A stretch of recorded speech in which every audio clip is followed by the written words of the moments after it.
Good evening. Welcome to the Board of Mayor and Aldermen meeting for the City of Hendersonville, Tennessee. It is January 23rd, 2024. It is approximately 7 o'clock. Approximately is going to be a little bit vague there, but oh well. We're going to begin our meeting as we typically do, and that's with a prayer and a pledge. And tonight we have leading our prayer Logan Hicks. He's the pastoral intern at Bible Baptist Church. Logan, we appreciate you being here and providing our blessing tonight. We also appreciate what Bible Baptist Church has been doing for the community for, help me out, Mr. Waters, 57 years? 54 years? Okay, super. So go ahead, thank you. Heavenly Father, I thank you for this time you've given us, and I thank you for this opportunity that we have to meet as a group. Lord, I pray that you guide and direct this meeting. I thank you for each of the leaders who are here, and I thank you for each of the members of this fine town that you've given us. Lord, I pray that you would bless this meeting, that you would guide and direct it. Lord, I pray specifically for our brother Tim Altizer. Lord, you know what's going on with him. Lord, I pray that you would just hold him up and guide and direct him and his family. Lord, I pray that you would guide this meeting, that you would bless it, and that there would be a spirit of understanding and cooperation, and that you would just guide and direct me. Everything that's said and done be for your glory. In Jesus' name, amen. Amen. And again, that was Logan Hicks. He's the pastoral intern at Bible Baptist Church. Thank you so much. Thank you for what you do again and what your church has been doing for us. So please join me in the pledge. I pledge allegiance to the flag of the United States of America and to the republic for which it stands, one nation, under God, indivisible, with liberty and justice for all. Thank you all.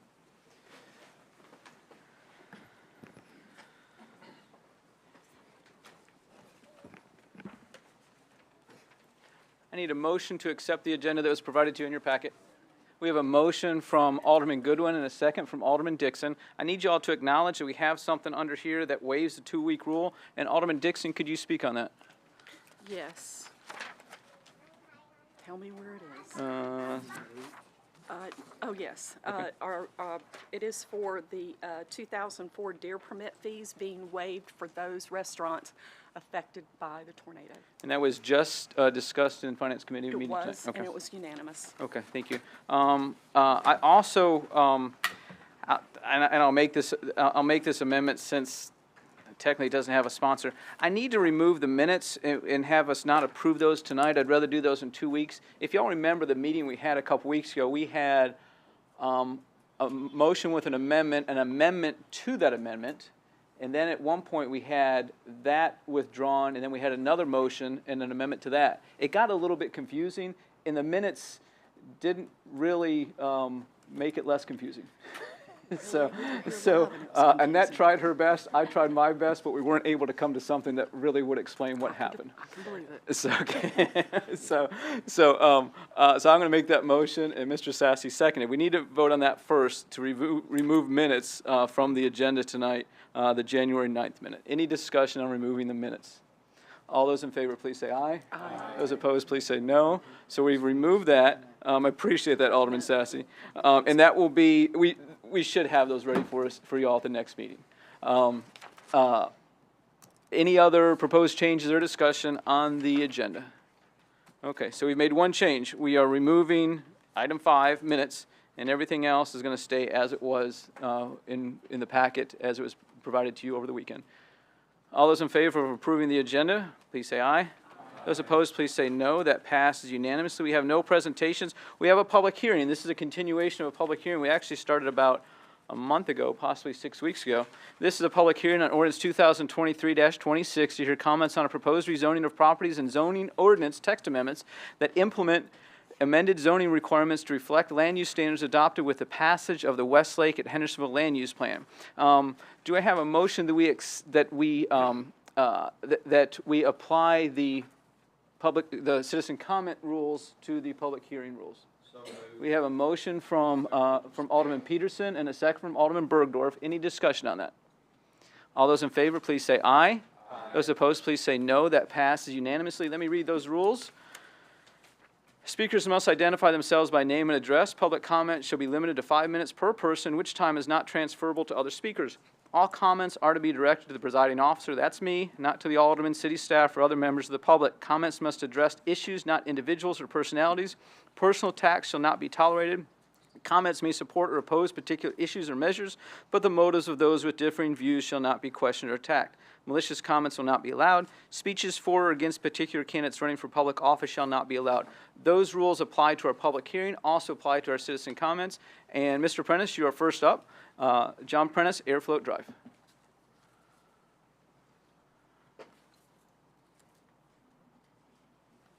I'd be remiss if I didn't refer to you as former alderman. I have to admit I like the former part. I do not envy y'all's job in the least. John Prentice, 111 Airfloat Drive in Hendersonville. Found it interesting just now that the minutes were confused, because I think confusing is a pretty good word to apply to discussion on the Westlake issue last meeting. My comments tonight are essentially off the same notepad that I used last time. You need to pass the Westlake proposition exactly as the Planning Commission originally sent it forward, without the changes that showed up the first time. Those changes, that's what got confusing last time, was there was 2 or 3 attempts to back those out, and then a couple of attempts to put some of them back in, maybe, sort of, kind of, probably, I think, perhaps, which I can understand makes the minutes kind of hard to write. Probably pretty easy tonight to say, let's pass this bad boy just like it came from the Planning Commission originally. Yeah, there's going to be a couple of property owners that are not happy with that.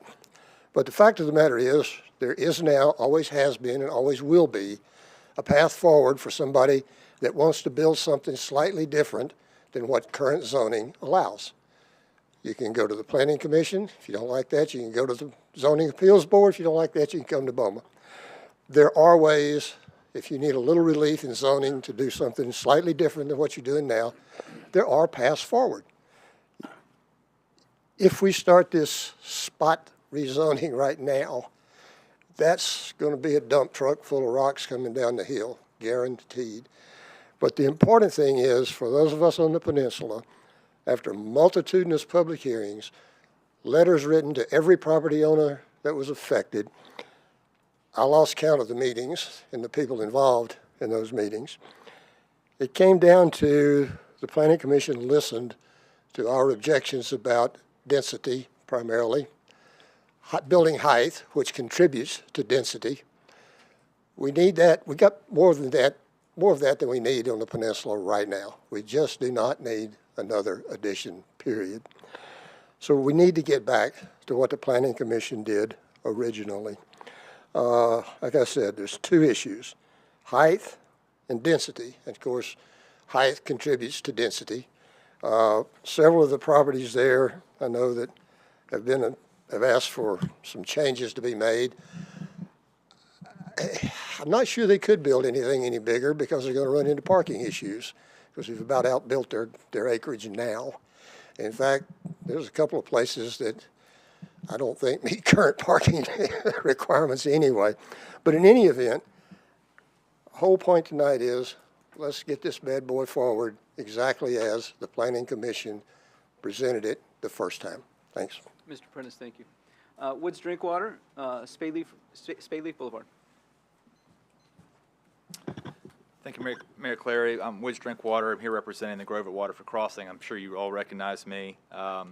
We again urge this board to approve the amended zoning plan as it was presented at the December 12th General Committee meeting, specifically rezoning portions of the outgoing OTR to MFR for the Waterford Crossing and other multifamily residential areas, properties in that area, to keep consistent with current use. That's what we're asking you to do, consistent with current use. The last meeting before this board, Planning Commissioner Free spoke about our MFR request and concluded that density is not going to change for the existing properties. Waterford Crossing density is not going to change. The current zone, density under OTR, I think, is 14.5 units per acre. MFR is 15 units per acre. It is not going to change with any significant measure by approving our request. Then City Attorney Ray addressed this group and informed the board that the MFR lines that we originally proposed were then more narrowly tailored, because the ones that we proposed to Mayor Clary included some property that shouldn't have been MFR. And so it was more narrowly tailored to include only the property that it deserved to be truly within MFR, consistent with current use. That's all we're asking. It's consistent with current use. As owners and operators of multifamily residential properties around the country, we always seek to partner with cities, whether that be Hendersonville, Raleigh, Charlotte, Austin, Atlanta, and those areas. And when we develop our complexes, we try to offer attractive amenities that will keep people there, young professionals and families alike. As I informed this board last meeting, when a multifamily residential property is rezoned legal non-conforming, it does not have the same protections under state law as commercial and industrial properties. By rezoning these existing multifamily properties to legal non-conforming, to SR3, we would not be able to engage in significant improvements absent natural disaster.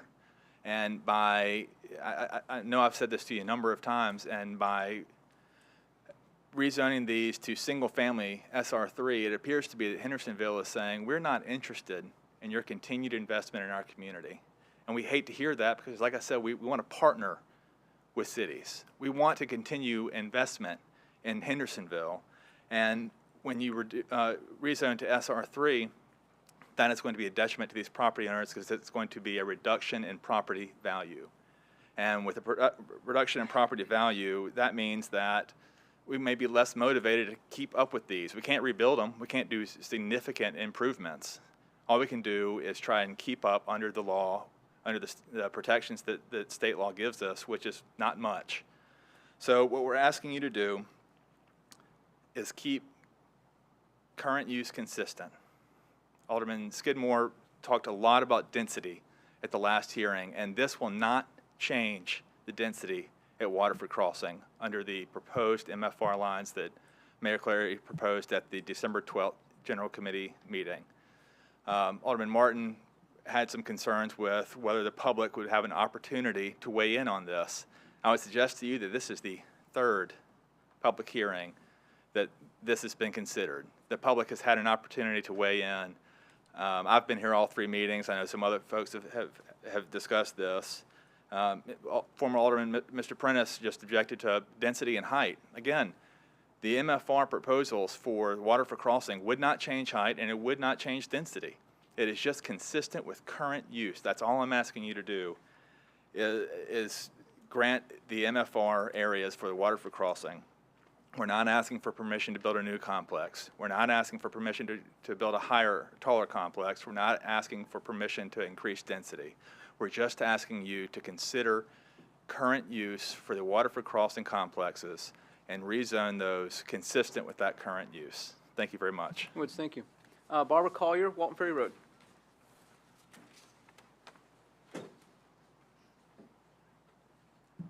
Hello, and thank you for your time. We were not at the last meeting, but I did sit and watch the video of the last meeting. And I'm here in regards to 303 Walton Ferry Road. It's Kinderhart Academy. Currently was Claremont. It's been a center for over 40 years in your community, Hendersonville. And we purchased it with the design to continue to offer care, great care. We've been a 3-star program for over 7 years. Leased a space in Madison and thought very carefully as to where we wanted to sow our savings moving forward and what we would be able to do. This is really disheartening. The new amendment to the SR3 that was proposed is not changing anything in regards to even allowing a multi-dwelling or additional home uses or allowance or rentals to be placed in that property. It's simply allowing us to be neighborhood commercial, the same as the properties just a walk across the street from me, and be able to use it and be a commercial property uses in neighborhood businesses. I mean, maybe an office space like the law office across from me, you know. It's still very limited. It completely addresses your concerns in regards to density, which was the reason that we were given over and over again as to why this was wanting to be rezoned. I don't understand why, you know, you would want to tie the hands of people that have come and sowed into the community and brought their savings into the community and even continue to want to better the spaces that we are currently addressing our business in. I don't know if you're aware, but this is considered a dry desert for childcare centers. The center right down the street from me is closing in May. A center 2 weeks ago closed as well. We are a great program and have plenty of references. You could go online and look us up through DHS. A 3-star program has to do with your accreditations through the care levels that you provide, the curriculums you're being given, and the teachers and our staff with our degrees and everything that we bring for this community. And it's incredibly disheartening to know that so much effort, so much prayer, so much work went into this. We're being lumped in with multi-million-dollar corporations. This is not a franchise. This is a privately owned child care center. I'm a mom of 4 from 17th to 4th grade with 2 girls in middle school. And it's very difficult to continue to try to work, and do everything that we're doing. When we purchased, we weren't just thinking 20 years down the road. We were thinking in our family's future. And this grossly devalues our property. It completely devalues our property. And anything that we would even be able to use it for in the future, as now it would be limited to only a conditional use as a daycare center, and other than that, a primary residence. So how does a building with 2 offices, 7 bathrooms, 7 classrooms, a whole playground in the back, how is that conducive to a private residence?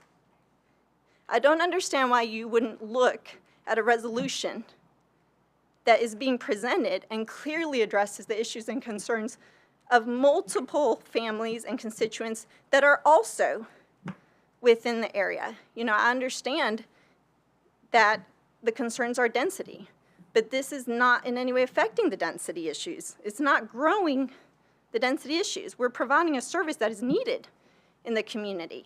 And these are the last things that I'd like to say. I just want to make sure that you're aware that without this new neighborhood commercial zoning, small businesses and property owners are going to be negatively impacted. Commercial zoning represents a way to address negative impact on small business owners without large multifamily zoning. It's consistent with your new zoning framework and will not increase density. It's limited to neighborhood-type businesses. I heard about being able to come in and address and petition for rezoning. I understand that it may not seem like a large amount, but when you're a privately owned business and you are looking at things, you're looking at your calendar, you're budgeting what you're doing, that's not just a small amount. Something that could be addressed now and still be a resolution for both issues that were addressed should be taken into consideration very carefully, because you are affecting people that shouldn't have to come back and petition the zoning for one small spot that should already be addressed at this time. Thank you so much. Thank you, Barbara. Daniel Schmidt, Smoke Rise Lane. Good evening, Board of Aldermen and Mayor. Daniel Schmidt, 1013 Smoke Rise Lane, and also 179 West Main Street. I prepared, I was going to read the email I'd sent to you all earlier, but I've timed it, and I will not fit that into 5 minutes. So I appreciate it if you've already read it, and those of you that have replied to me. So I'm going to do the Cliff Notes version, okay? I'm once again pleading my case to you, as I believe the proposed changes to my property zoning are neither fair, reasonable, nor just. I hope to convince you to restore Mayor Clancy's edits, which which were removed at the last meeting, specifically pertaining to the small block of commercial properties located between the bounds of Saunders Ferry, Walton Ferry, West Main, and Cages Road. These edits aim to allow the construction of buildings up to the commercial limit, the same as the previous zone limit as Old Town Commercial, and to print hotels as an approved use or perhaps just as a conditional use.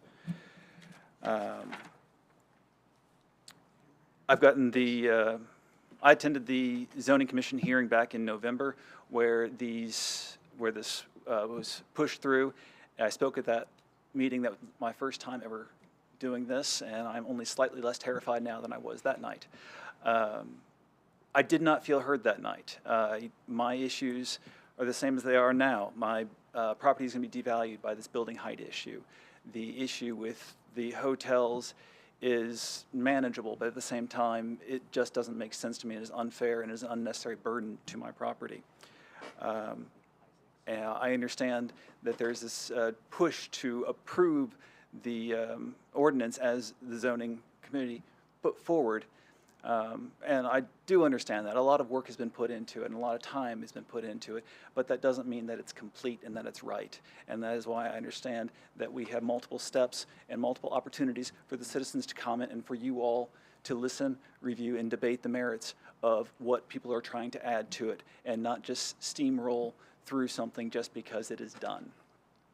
So, again, trying to give you the Cliff Notes version, let me just jump on to the two issues and why I believe that they are just reasons to maintain my property rights. The building height issue of 2 stories. I heard Alderman Martin and at least 2 other commenters repeat the line about the city by the lake, about being the city by the lake when you cannot see the lake. This seems to be the main sentiment and thus argument regarding the property height building limitation being imposed only on the area here of Hendersonville between Saunders Ferry, Walton Ferry Cages, and West Main Street. If we were worried about seeing the lake, what about the other lake adjacent properties in Hendersonville? The Old Town commercial area is much larger than just this little block, and by proximity would seem to be just as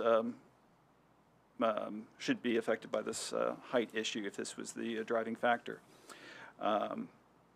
Furthermore, I've driven the loop around this block, and I've even walked it, and I cannot see the lake at all from any vantage point except for when on Saunders Ferry looking toward the lake and away from the properties affected by the language limiting the building height to 2 stories. Most of the existing building stock here is already 1 story, and you cannot see the lake over it. How does limiting the building height to 2 stories protect a view that does not exist? I understand the issues of density, and I will get to that. I do not believe hotels negatively affect density in a commercial zone property. In addition, the proposed language really does not reflect a problem with tall buildings blocking views. It limits building height rather vaguely to 2 stories. It does not state how tall the building can be, only that it can only have 2 stories. This seems very odd for a zoning limitation in response to concerns over building height. A significant part of the value of a property from a commercial real estate perspective is a function of what someone could build on the property. I'm not interested in further developing my property at this time, as Alderman Martin suggested. I am only at the last meeting. I'm only interested in protecting the value of my property. Reducing the maximum building height will reduce the value of my commercial property and the other properties around me. Daniel, 30 seconds. Permitted business types, no hotels and motels. This is a lesser issue to me as I do understand the grandfather clause protecting my business rights to function despite the non-conforming status. However, it will create a burden on me moving forward that I would like to avoid by keeping my conforming status, which is why I propose conditional use for hotels and motels. It would give the city the ability to deny other hotels in this block while allowing me the opportunity to stay conforming for my business purposes. In contrast, there are many things that are still going to be allowed in this area other than hotels.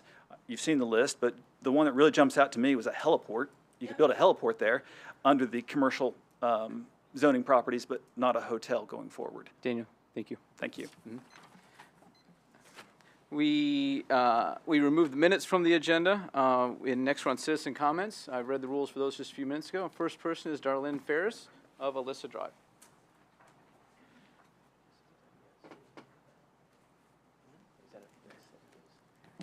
Okay. My name is Darylyn Ferris. I live at 109 Elisa Drive, which is the Walton Ferry Peninsula. My main objective to speaking tonight is regarding this thing about Conway Twitty and his home, which is, I can't imagine that house being destroyed. But the thing about it is, I have done some research, and if you do approve this construction, I've got a suggestion. The house is on a separate deed. If that is approved, that property where the house is should be donated to the city of Hendersonville. and it will be like a museum. We have a lot of entertainers that have lived in Hendersonville, and it was notarized. People come here to see this, the tourists and so forth. So and they don't seem to want to spend money on this house. And there's ways of us raising money to restore this house, whatever. To me, I've been out there. It's not that bad. Anytime a tornado comes, you're going to have some roof problems, as we know. So what I'm suggesting is, if you approve this construction, that Trinity donates to the city of Hendersonville that house, and it can be turned into a museum. I've been in there. One thing that's in there, I don't know if any of y'all have seen it, John Wayne donated a table. It's huge, round. It looked like it's oak. It's got horse heads carved on the bottom of the table where it stands. It also has horse heads on the chairs, carved, and there's a plaque on it, donated to Conway Twitty by John Wayne. So that could be an example. Plus, it could be turned into, like I said, a museum of other people. Tammy Wynette, of course, Johnny Cash. There's just a lot of entertainers that live up here and have made Hendersonville known. So therefore, that's what I'm asking, is that house to be preserved and used as a museum. I know one of the gentlemen here suggested that they use it as a room or whatever, recreation area, when they build this project for people to come in. That's just a slap in the face to me for what that house stands for. Now, we protected other historical houses here. Why can't we protect it and raise the money, right? Okay, that's what I'm asking. Also, I'd just like to speak for the young lady that spoke about has the daycare for children. I just saw on the national news the other night, one of the big problems right now is these daycares are getting really expensive. A lot of them are closing because they can't afford to pay the help. These children are our future, and we need to make an exception to something like this daycare. There's no excuse for doing this and putting these people either out of business or limiting them in any way. So that's what I have to say. And thank you very much for your attention. Thank you. Kay Brooks, Trousdale Drive.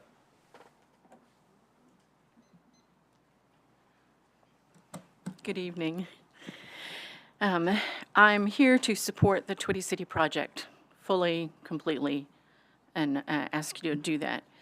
I get it. Conway Twitty and Twitty City have a strong sentimental place in the hearts of many people here in our town. Understandable. I can relate. Frankly, I still miss Opryland, okay? However, the Twitty home is not historic. We need to allow the owners to do what is legal with their property. The time for saving that home was long ago when the heirs could have done something about preserving it. This TBN project will bring better jobs. We're not talking retail, chicken place jobs. Better jobs, and will house the elderly. That's huge. Those are two good things for the city of Hendersonville, and it will benefit this city. If their audio-visual studios, I mean, they're already stellar. To take that to the next level will bring Hendersonville much more notoriety, and when you have that kind of a facility here, it will draw more facilities. They'll say, what is it about Hendersonville that makes that a good thing? So this project will be good for Hendersonville overall, and so I strongly urge you to approve it. Okay, thank you. Russell Hall, Terry Lynn Drive. Hi, like you said, Russell Hall, Terry Lynn Drive. I'm TBN's Senior Vice President of Production, but more importantly, I'm a Hendersonville resident, and I live just about 6 miles that way. And I just wanted to speak on behalf, thank you for your comments, ma'am. But yeah, I think one thing to consider about the rezoning of the property is I think it's interesting to point out that the Twitty family owned the property for about 12 to 13 years, and TBN's had it for about 29 years. And we have continued a legacy of best use of property. Mr. Amedia will share in a moment some comments about the Twitty Mansion, but I think that's really what this is about, is best use of property. That's something that's best for the community. And it's interesting because I watched the video from the last meeting about this, and somebody had mentioned about how great it is to have Governor Mike Huckabee doing his globally broadcast show here. He actually wanted to attend tonight, and I just have a 2-minute statement from him that he wanted me to read to all of you about the property. So this is from Governor Mike Huckabee, obviously former governor of Arkansas and two-time United States presidential candidate. In the early spring of 2017, as the Huckabee show was being planned, there was a serious consideration of selling the TBN Hendersonville campus to move to downtown Nashville. I still remember the moment when Trinity Broadcasting Network CEO Matt Crouch and Senior VP of Production Russell Hall, me, and I had returned from surveying sites in Nashville, and we're walking through the theater at the Hendersonville facility. We looked at each other and said, why don't we just stay in Hendersonville? This was the best decision TBN could have ever made. They poured millions of dollars into a complete makeover of the Music Village Theater, as well as other facilities on the property, and turned it into one of the most impressive studios in the nation. We are now well into our 7th season of producing 52 fresh new shows, which we do each year. We employ many who work not only on the Huckabee show, but scores of additional programming that have been produced from the facility, and we all agree that Hendersonville, not Nashville, but Hendersonville is the perfect home for us. And the one thing I wanted to point out is I know there's been a lot of talk about density and growth and traffic and things like that. The Huckabee show is recorded before a live studio audience, and I think what's amazing to point out is that over the 7 years we've done the show, we've had 50,000 guests come and sit in that auditorium, which has raised such an awareness of Hendersonville. And quite often, if you watch the show, Mike Huckabee does refer to Nashville, but quite frequently he will mention Hendersonville specifically. And we get a lot of comments like, oh, I'm familiar with Henderson, North Carolina. It's like, this is Hendersonville, Tennessee. So 50,000 guests, and most weeks guests come from at least 15 states, and sometimes as many as 27 separate states are represented in our audience, people who have planned vacations or trips around visiting the show. We get a lot of responses from people that go to the Huckabee show and to the Grand Ole Opry, and they say they had the best experience at the Huckabee show over the Grand Ole Opry. We're really proud of that. Many planned vacations, trips around that, use local hotels, enjoy wonderful, great local restaurants, and the hospitable people of Hendersonville and Sumner County. We're happy and at home in Hendersonville, and we love telling our audience in the theater, the millions who watch each weekend, that we are actually in Hendersonville, and we hope the community is as glad we're here as we are to be here. I've lived here for almost 32 years. I relocated here from Los Angeles. This is my home, so I have a personal interest in, again, what I just referred to as best use of property. We have an incredible staff here. TBN's a global organization, but our highest profile facility and the greatest productions we do from all over the world are produced from right here and managed here. And all what this is just making the best use of the property. And I think we have found a way to protect a lot of the legacy with Conway Twitty. I'm 57 years old. I remember his music well. I'm a country music fan myself. And I think it would be very honoring to use the property in the best way possible. And again, that's what we've tried to do over the past 29 to 30 years. Thank you, Russell. Appreciate that. Trey Corley, Newman's Trail. You look familiar, Trey. I don't know why. Hello, my name is Trey Corley. I'm the music director and the senior music producer for the Mike Huckabee Show. My brother and I also own Oak Tree Productions, and I've lived in Hendersonville now for a little over 25 years. And I love Hendersonville. My family, my kids have been born and raised in Hendersonville, and I'm honored to say that I'm from Hendersonville. I am here to show my support for the rezoning of TBN and to bring such a great possibilities of production. In about 2001, 2002, I played my first time on the stage there, and I met Jason Crabb, who's also a Hendersonvillian, if you want to call him that, and the Crabb family. And fast forwarded in 2009, and we won our first Grammy. And I was so excited that the connections that happened in music from that place. It was so, it was incredible to think that I'd come from such a small town in Missouri and moved here in '98, and goodness, that shows my age. But anyways, my point is that what they're wanting to do with production, and some people have talked about it with the studios, the level that we do it at right now is such at a high quality, and I think it will showcase all the incredible talented people that live in Hendersonville. I've been a part of several of your Fourth of July events and been out to hear the music and the people that live here in Hendersonville. Man, we are covered with incredible talent, and I truly believe that this is going to showcase how incredible Hendersonville is, and I hope that you approve that. Thank you, Mayor. Okay, thank you. I believe this is Craig Pulley on Buckleberry Drive.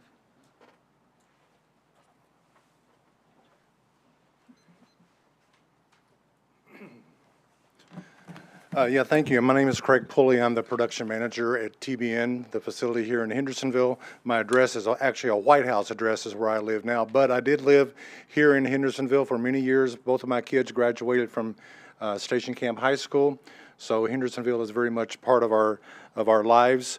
On any given production, as Trey and Russ have mentioned, at TBN, I will oversee the work of 45 to 60 people that are working on the crew and behind the scenes to do the TV shows that we do. And I'm a transplanted Western Kentucky hilltopper.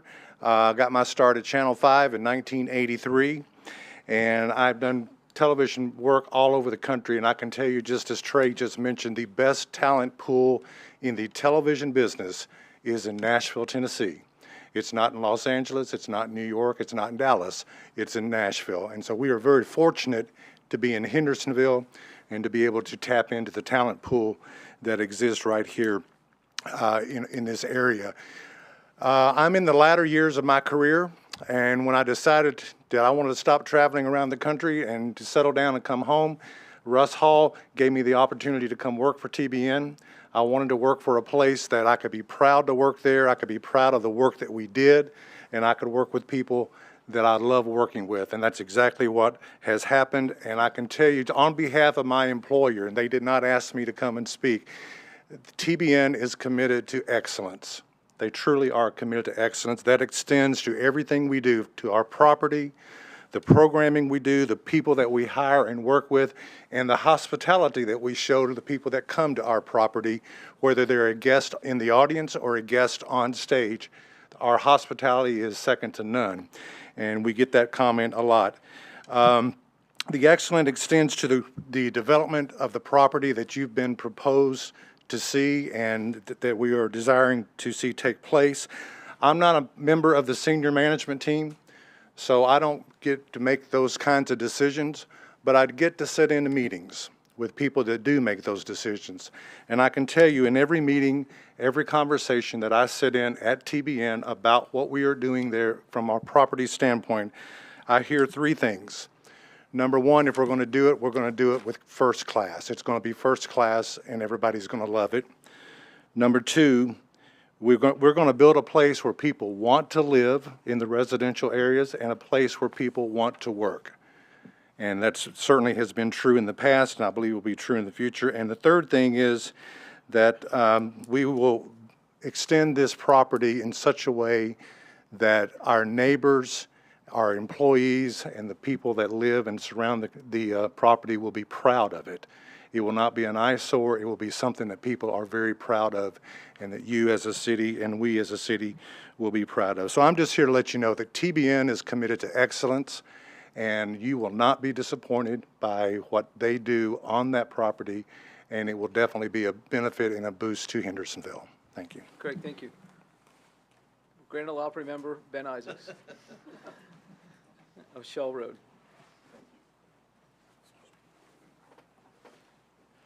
So, hi everybody, Mr. Mayor. My name is Ben Isaacs, and I lease a spot at TBN where my studio is.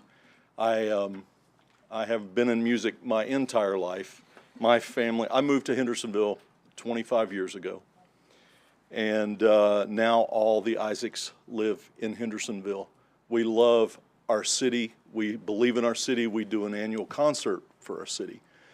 And I just want to stand in line to support this TBN rezoning because I have nothing to do with them, but I see how they are, and I see their work ethic, and I see their desire to have the best quality. And I'm excited for this new opportunity because my building specifically was very badly damaged. All the brick is off the front of our building. Something's going to happen there anyway. I want to be able to stay and make music. If this is rezoned, I will get a new studio. I have all kinds of, most of the Cracker Barrel records that you see in Cracker Barrel come out of my little studio in Hendersonville. Okay, I've had everybody from Terry Bradshaw to Dennis Quaid in that little room making music. I'm excited for a new opportunity to come into a new place and have a great space to work. I do probably 30 records a year, and in those 30 records a year, I bring in all kinds of people that stay in our hotels. We eat in our restaurants every day, sometimes 2 and 3 times a day. So I want to just pledge my support for these guys, and I believe in them so much, and thank you for your time. Thank you, Mr. Isaacs. Appreciate that. Next on our agenda is, we've got a consent agenda, and one of the items there is receive and file our 2023 fiscal year annual comprehensive financial report. Ken and Julie and Tamara, take it away. Ken and Julie, you're going to have to introduce yourself to all of us because we weren't all in the meeting earlier. So. Great. Well, thank you. Thank you so much for some time at your meeting, Mayor and Alderman. My name's Ken Youngstead. I'm with Kraft CPAs, here with Julie Evans with Kraft as well. And what we're here to present is the annual financial statement, the annual comprehensive financial report for City of Hendersonville. We met briefly with the Finance Committee as well, and some of the points we covered there we'll cover here as also. And that one of the documents that I think has been handed out to the aldermen is the report, just summarizing the results of the audit. We're pleased to tell you that we've completed the audit. There were a couple of new accounting standards that were adopted this year that were pretty straightforward, but have information in the financial statement on those related to technology agreements and compensated absences. Otherwise didn't have anything significant or unusual that was become a part of the audit this year. We had great cooperation from your staff. Tamara was great to work with, as was Jesse and others that were part of the audit process. So we didn't have any significant issues to report to you on that front. Otherwise, the adjustments that we had were all routine this year, as they have been. So no findings as part of the audit itself. The financial statement, we don't plan to go through this in detail. It's 108 pages. So certainly a lot of information to take in there. The parts of the financial statement that I'd summarize for you is that the opinions, the audit opinion on the financial statements themselves, as well as the single audit that we performed, everything, they're all clean opinions. There's a management discussion and analysis that's included in the financial statement that starts a few pages in right after the audit report, pages 5 through, I believe, somewhere around page 14. That is the best summary where you could see a year-over-year comparison of different balances, things like that, fund balances. So that's a great place if you want to see a short highlight of the statement. But otherwise, I think again had a good process. Things like that. We're happy to answer questions. I know in this format we can't go over the financial statement in detail, but happy to be available for your questions. Julie, anything you'd want to add, or Tamara? So real quick, specific unless you all have questions. I've got 2. Okay. Any Great. Findings? No findings. Okay. Was it submitted to the comptroller's office in time? It was. Any other questions? That's what we really care about. Is that right there? Great. Thank y'all. Appreciate y'all. Appreciate Tamara and our finance staff and Jesse and all the work y'all have done. Thank y'all very much. Okay. Thank you. Okay. Great. Thank you. So now we're on to ordinance and resolutions. We have second and final reading of ordinance 2023-26. This is an ordinance to amend the zoning ordinance of the City of Hendersonville and the accompanying zoning map to establish the Westlake zoning district and associated zoning text amendments and other miscellaneous zoning text amendments for the city. I need a motion, please. We have a motion from Alderman Collins? We have a second from Alderman Dixon. A couple things that I mentioned to you. So you have something at your, at your place, at your desk. So this, what you have here is where where we started 2 weeks ago. What you have in your packet is where we finished 2 weeks ago. So there's a pretty good idea of what we accomplished. Did I say that correctly? Okay.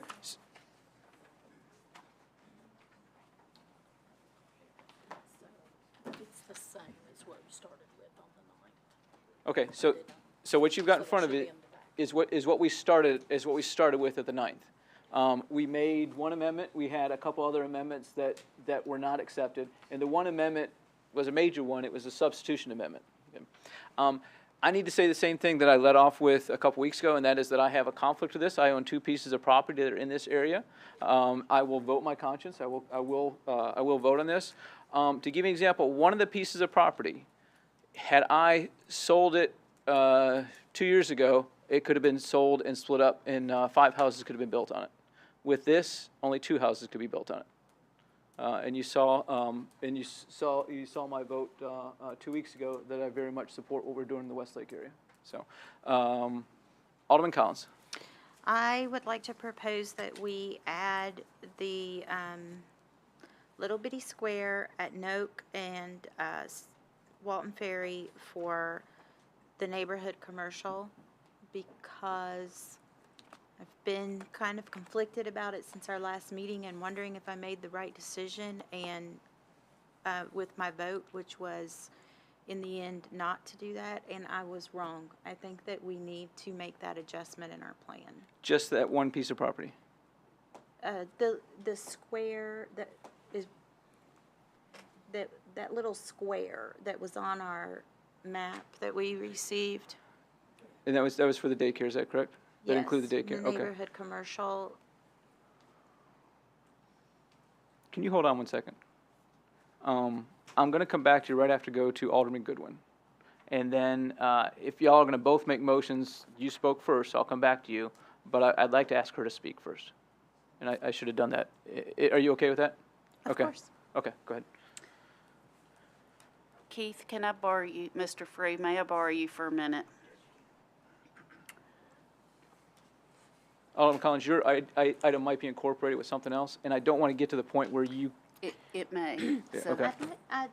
Okay, well, I'm open, but Okay. in my mind, I'd kind of like to deal with each one separately. Okay, okay. And that's, you have that absolute right to do that. Let's hear from Alderman Goodwin, we'll come back to you. Go ahead, Keith. I have some questions. Yes, If you Alderman. could help and give me some clarification. What options are there for the hotel owner, the other property owners, for that matter, to have the building heights reconsidered on a case-by-case basis? Could you explain how that application could be made to BZA for the zoning ordinance if it's adjusted for that? Would that help the people involved? You're good. Yeah, if BOMA chooses and wants to give a path forward for a potential height, we'd call it conditional use, but you might refer to it as a variance, so that it could be above the 2-story height, then that could be done by really just adding an X in table number 1 under conditional use for height of a building. Currently, you have to have a planned development to do that. But if you made that small change, that would allow any property that would give any property in the city a path to do an adjustment. So that, simply put, that small change would give a path for any property in the city that wanted to go higher than what the maximum requirement was.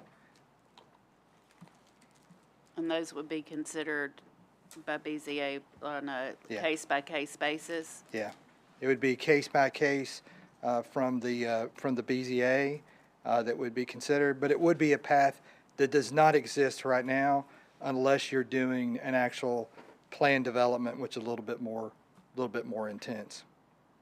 Okay. Thank If you. you chose, you're welcome. Do you have a motion? I would like to make a motion, which would apply equally, that there, that Is your there's. motion going to involve the piece of property that Alderman Collins spoke about? It could. It Okay. could involve any of the properties. Okay. That there's some mechanism in place for unique situations. Okay. Help us word that, Keith.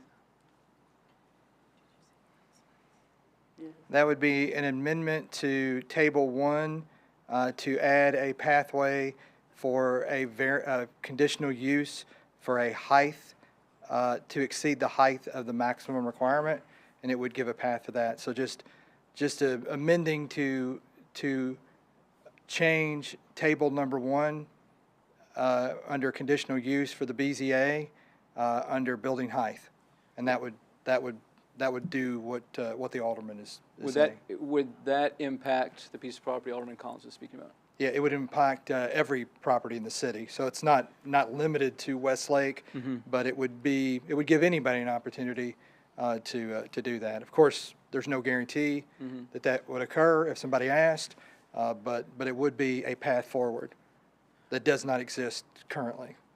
Alderman Goodwin, will you hang on to your motion? I'm going to let you and Alderman Collins have a conversation here. And if y'all can't come to some agreement, we're going to go to her motion. I know, that's what we're going to hold off. So, Alderman Collins, do you want to make your motion, or do you want? I don't think that Alderman Goodwin's motion, sorry. Oh, sorry, I screwed that up. I don't think that Alderman Goodwin's motion addresses the concerns I have with the neighborhood commercial potential zoning for that small area. Okay, okay. Am I wrong? I don't think it does. So whichever one we do first, it doesn't matter to me. Okay. But neither of us have a second. You're right, but I've sort of asked people to hold off. I want Sure. to try to not be confusing this week. That's not going to work. Okay. Okay. So, I'm already a little confused. so Alderman Goodwin, I called on Alderman Collins first. She held off. I'm going to go back to her now. Okay. Okay, Alderman Collins. So I would like to move that we amend the Westlake plan to include the neighborhood commercial zoning. Normally, I would say what page it's on, but I don't know what page it's on, Can you help us out, Keith? or how to I- reference Or help it. us with wording? Yeah, I think where you're talking about is it 303 Walton Ferry? Specifically for the parcel at 303 Walton Ferry, where Kinderhart Daycare is located, would be specific enough. Okay. Do we need any findings of fact on that? Yes, it would be good to have additional findings of fact on that. Okay. Before we go into more, do we have a second? Second. We have a second from Alderman Garten. Alderman Collins, I need your help. What are our findings of fact? Keith? It's consistent with the planning commission's, it's consistent with the land use plan. I don't know if this qualifies as a finding of fact, but to me, that little bitty area being commercial, I think it helps people not have to leave the peninsula. And it might Beneficial even impact on reduce traffic? traffic. Okay. It might not. It's not like we have a traffic study, but I think it helps people not have to leave the peninsula and get on Main Street. I think it's a small, little neighborhood area that is used well. I don't think it's a burden on the residents that it exists. I think by and large it's beneficial. Recognizing that I don't live on that peninsula, so I might be wrong. Okay. So it seems two findings of fact, that it fits with the long-term plan, and that And the land use plan. land use plan, sorry, and it could potentially have a positive impact on traffic. Is that? Yes, those would be findings of fact, and essentially findings of fact are just a reason, and it could be a variety of different reasons. Okay. Alderman Collins, anything else? Nope. Okay. So we need to speak on this amendment. I've got several people whose lights have been pressed. Alderman Martin on this amendment. We're talking about neighborhood commercial at 303 Walton Ferry. Alderman Martin, go ahead. We're talking about the daycare? Yes, sir. Yeah, so we didn't really talk much about the daycare because as a non-conforming use, it could be a daycare in perpetuity. So nobody was really ever talking about shutting you down or taking licenses away. I do like the idea of the neighborhood commercial because that gives you what you want, and then the neighboring, right across the street from you is another store that is neighborhood commercial. So it wouldn't really be spot zoning. You could just extend that area to include both of your properties. So, Alderman Martin, thank you. Alderman Bergdorf. Okay. Thank you, Mayor. I appreciate that. Alderman Martin answered one of my questions regarding spot zoning and the extension of an existing zoning regarding the daycare center. We live on the peninsula. We recognize that the need for child care centers on the peninsula. You've got more and more people moving in. You've got apartments. You've got citizens that I understand recognize and may need that daycare center. So understand this is nothing against a daycare center. I wish I could utilize a daycare center, but my kids are too old. So, but the question I have is, again, with all this that we're putting in here, all the changes we're putting in, is there anything now in the Westlake plan that prevents anyone from going back to planning and requesting a zoning change? Keith, you want to do that? And Keith, I'm sorry, yes, that was not. No, there's nothing, in some instances, depending on the parcel that you're talking about, you may also need to be requesting a change to the future land use plan at the same time. So the way we got this is this went to general committee. It didn't go through planning or any of that at the time. It just went through general committee. General committee recommended it onto BOMA, and then this is where we hash it out, correct? That's correct. That's okay. Yes. All right. Thank you. That's all I've got. Okay. Appreciate that, Alderman Bergdorf. Alderman Goodwin, is your light from earlier, or did you want to speak on this? No, it's from earlier. I appreciate that. Okay. Any other discussion on the amendment? Any need for clarification on the amendment? Jason, you ready for us? All those in favor of the amendment? This is on the amendment proposed by Alderman Collins. Alderman Collins, did you want to speak? Okay. All those in favor of the amendment, please press the green button. Those opposed, press the red one.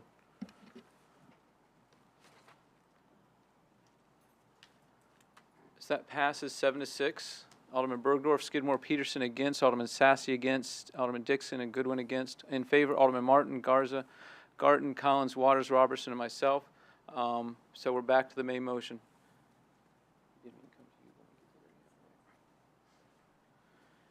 Alderman Goodwin. Keith worded it for me. Okay. So help us out again, Keith, please. Let me remember what I said. Something about an It'd be X on the it'd table. be an amendment. It'd be amendment to Table 1 Okay.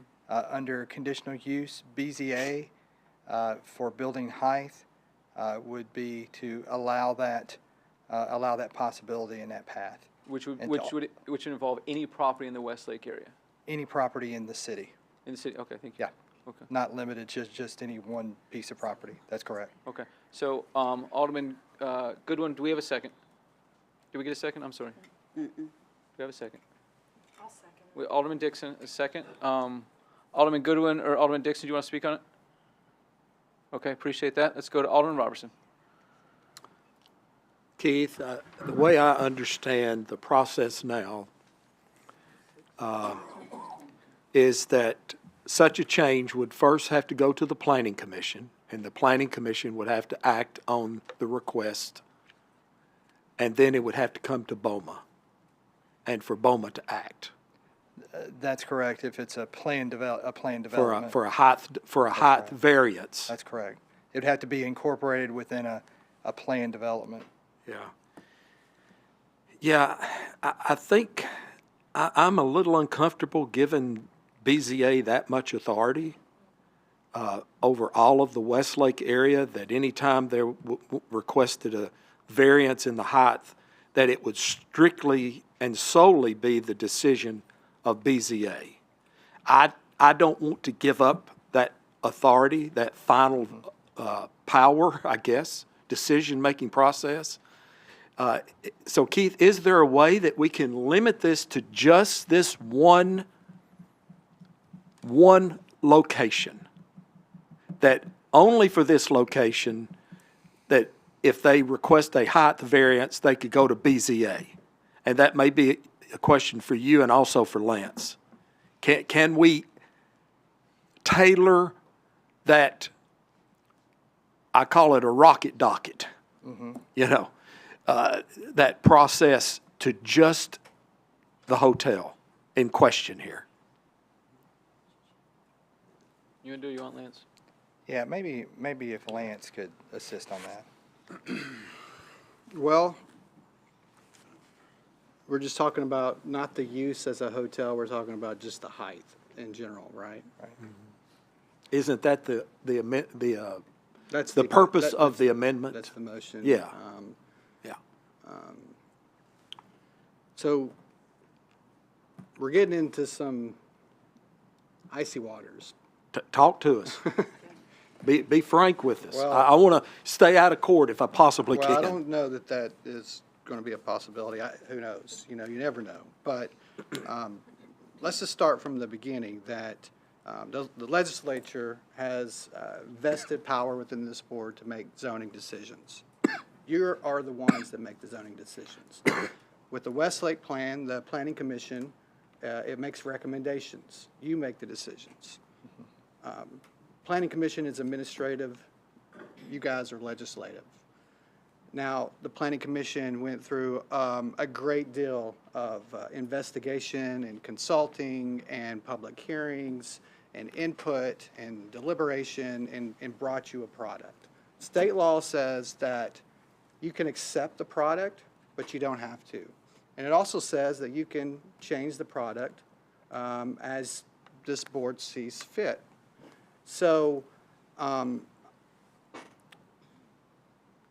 when you get into any changes that you might make, you want to make sure that you're consistent with the reasons that you're making those changes and to whom you're making those changes. Because there's equal protection.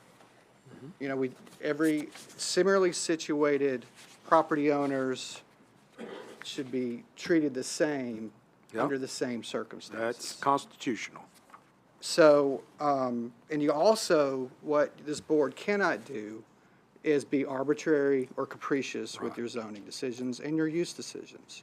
So if you're going to make a decision on one property for reasons that very well can apply to, especially an adjacent property, then we've got some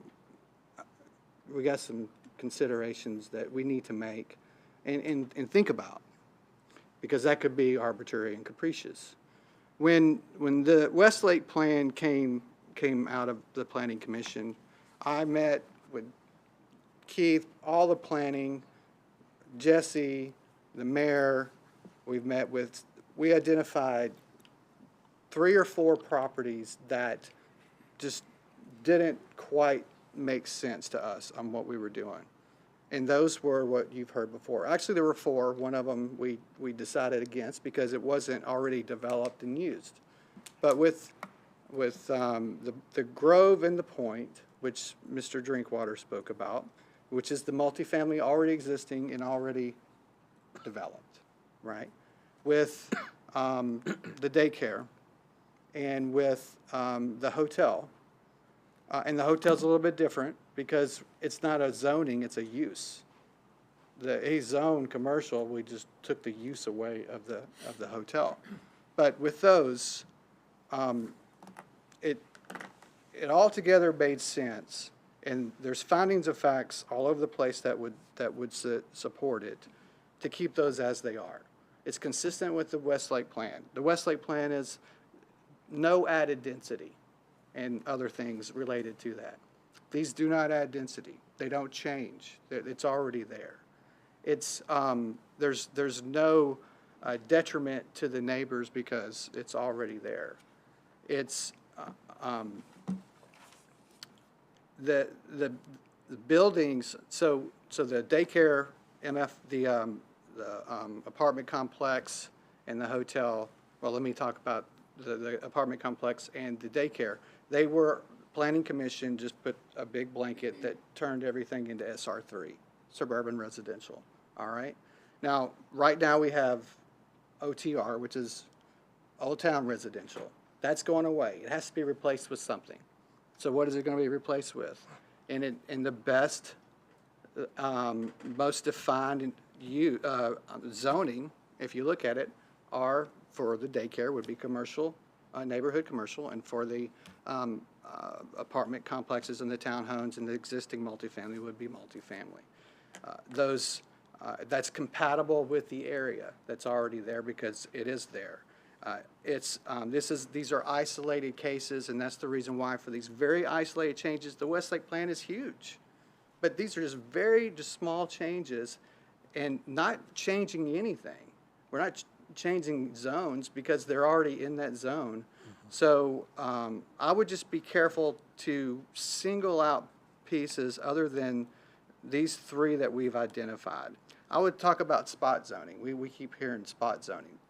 This isn't spot zoning, what that's proposing. Spot zoning is an upzoning.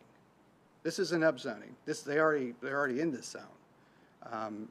It's usually with property that has a more intensive use that to allow development inconsistent with the surrounding area for the benefit of that owner to the detriment of the area or the neighbors. That's spot zoning. So in other words, you have a farm, you have all these, maybe some residential properties.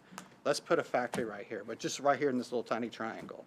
This isn't upzoning. This is the same zoning. And as far as the hotel is concerned, it's not even a different zoning. It's a use that was taken away. So it wouldn't be, I don't believe spot zoning would apply if you made a use just for the parcel on the hotel owners, just for his parcel, made that hotel use permitted. I don't think that that's spot zoning. Okay. I don't think it's arbitrary and capricious because, like we said, it's already there. It's not detrimental to anybody. It's consistent with the land use plan. If you made the Grove and the Point multifamily, I don't think that is spot zoning, and I think that is consistent with everything that we talked about. And same for the daycare. Those three instances. As far as the height, I mean, we can talk about that separately, but like I said, I wouldn't recommend making a height exception for one property. I wouldn't recommend doing that. But you opine that we do have the authority to, since the hotel is already in operation, to leave that zoned as okay for the hotel. It's already zoned commercial. Yes. It's going to stay commercial. The permitted use of hotel was taken away, but I believe that it's altogether acceptable to allow that permitted use of hotel just for that one piece of property. No other land in that zone. Because of the reason. That'd be the only hotel. Because of the if we're going to do it for the other two situations too, and not just because the reasons that I've given you apply to all three. They exist. They're there. They're isolated. These are isolated circumstances. We're replacing a zone. This is the best zone, or the same for the use, and it's not detrimental. And you know, I don't. I did want to say one other thing. So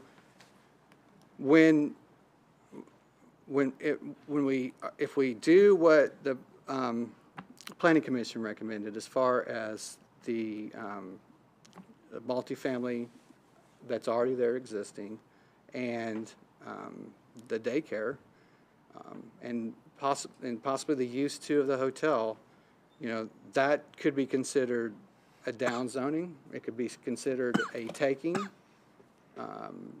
I believe it would be easy to show that those property values would be different. If you wanted to sell it, you would have now some property that is existing but is non-conforming. You would have limitations that have been identified that for redevelopment or rebuilding, or it depends on, you know, if there's a natural disaster or not, whether or not you could rebuild it all. So if you were consistent with those three things, you'd make my life a lot easier. I know I would get a lot more sleep, because I just see this going far from here if we don't, and especially if we pick and choose, it makes it even worse. So I might be rambling at this point. So Alderman Robertson. Thank you, Lance. No,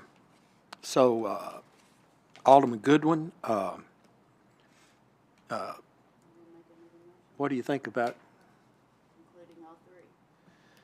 You know, I'll say this, the ends do not justify the means.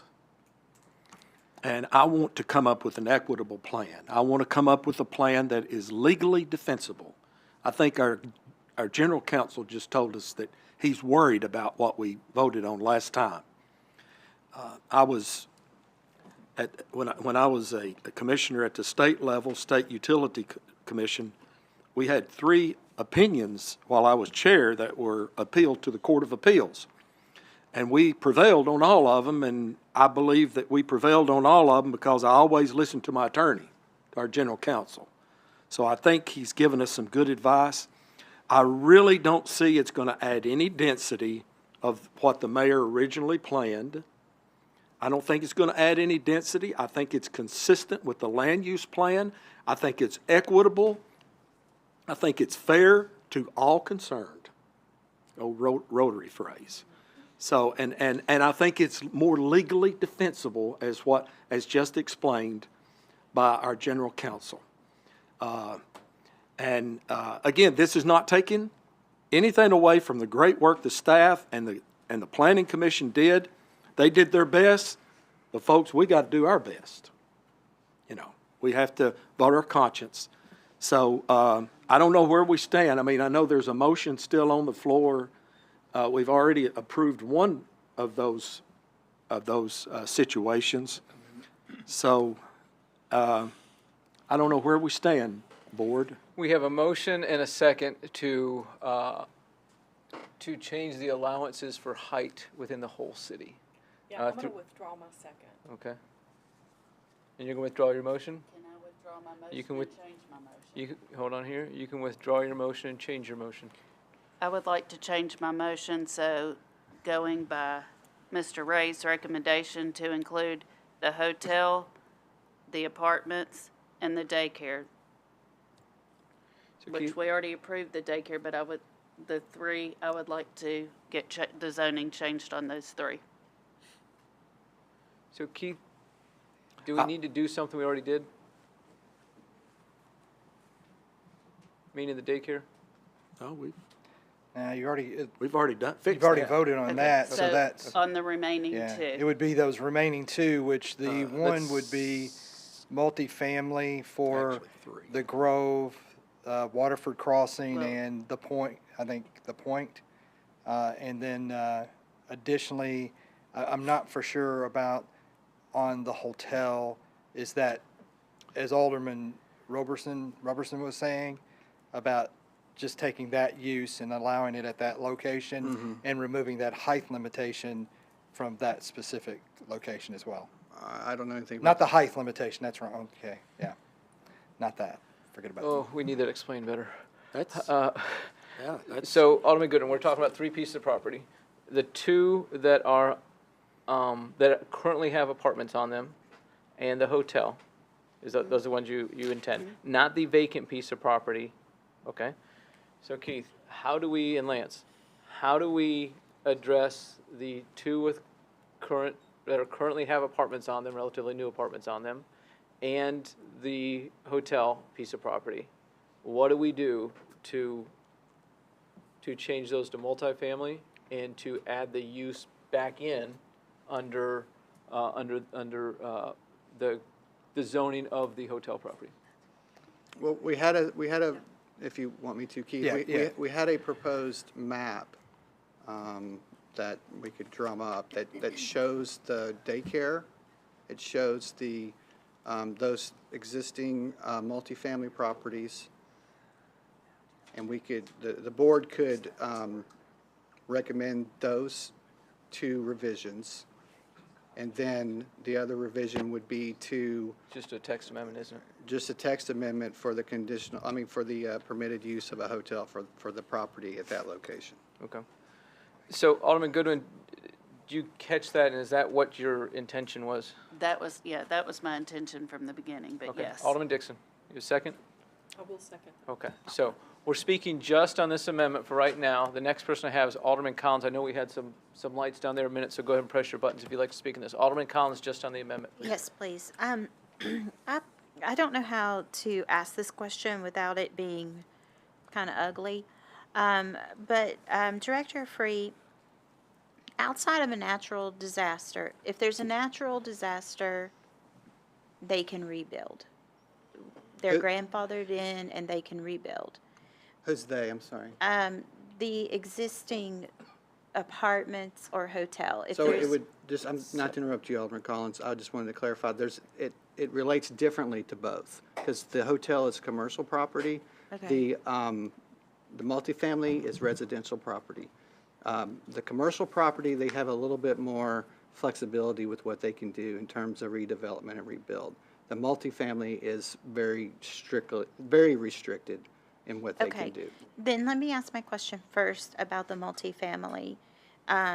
If there's a natural disaster, it doesn't have to be like a FEMA tornado, but wind, water, flooding, they can rebuild.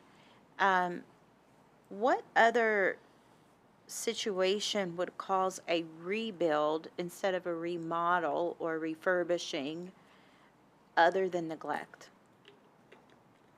I know that sounds very confrontational, but other than neglect, what is an example of why they would need to rebuild?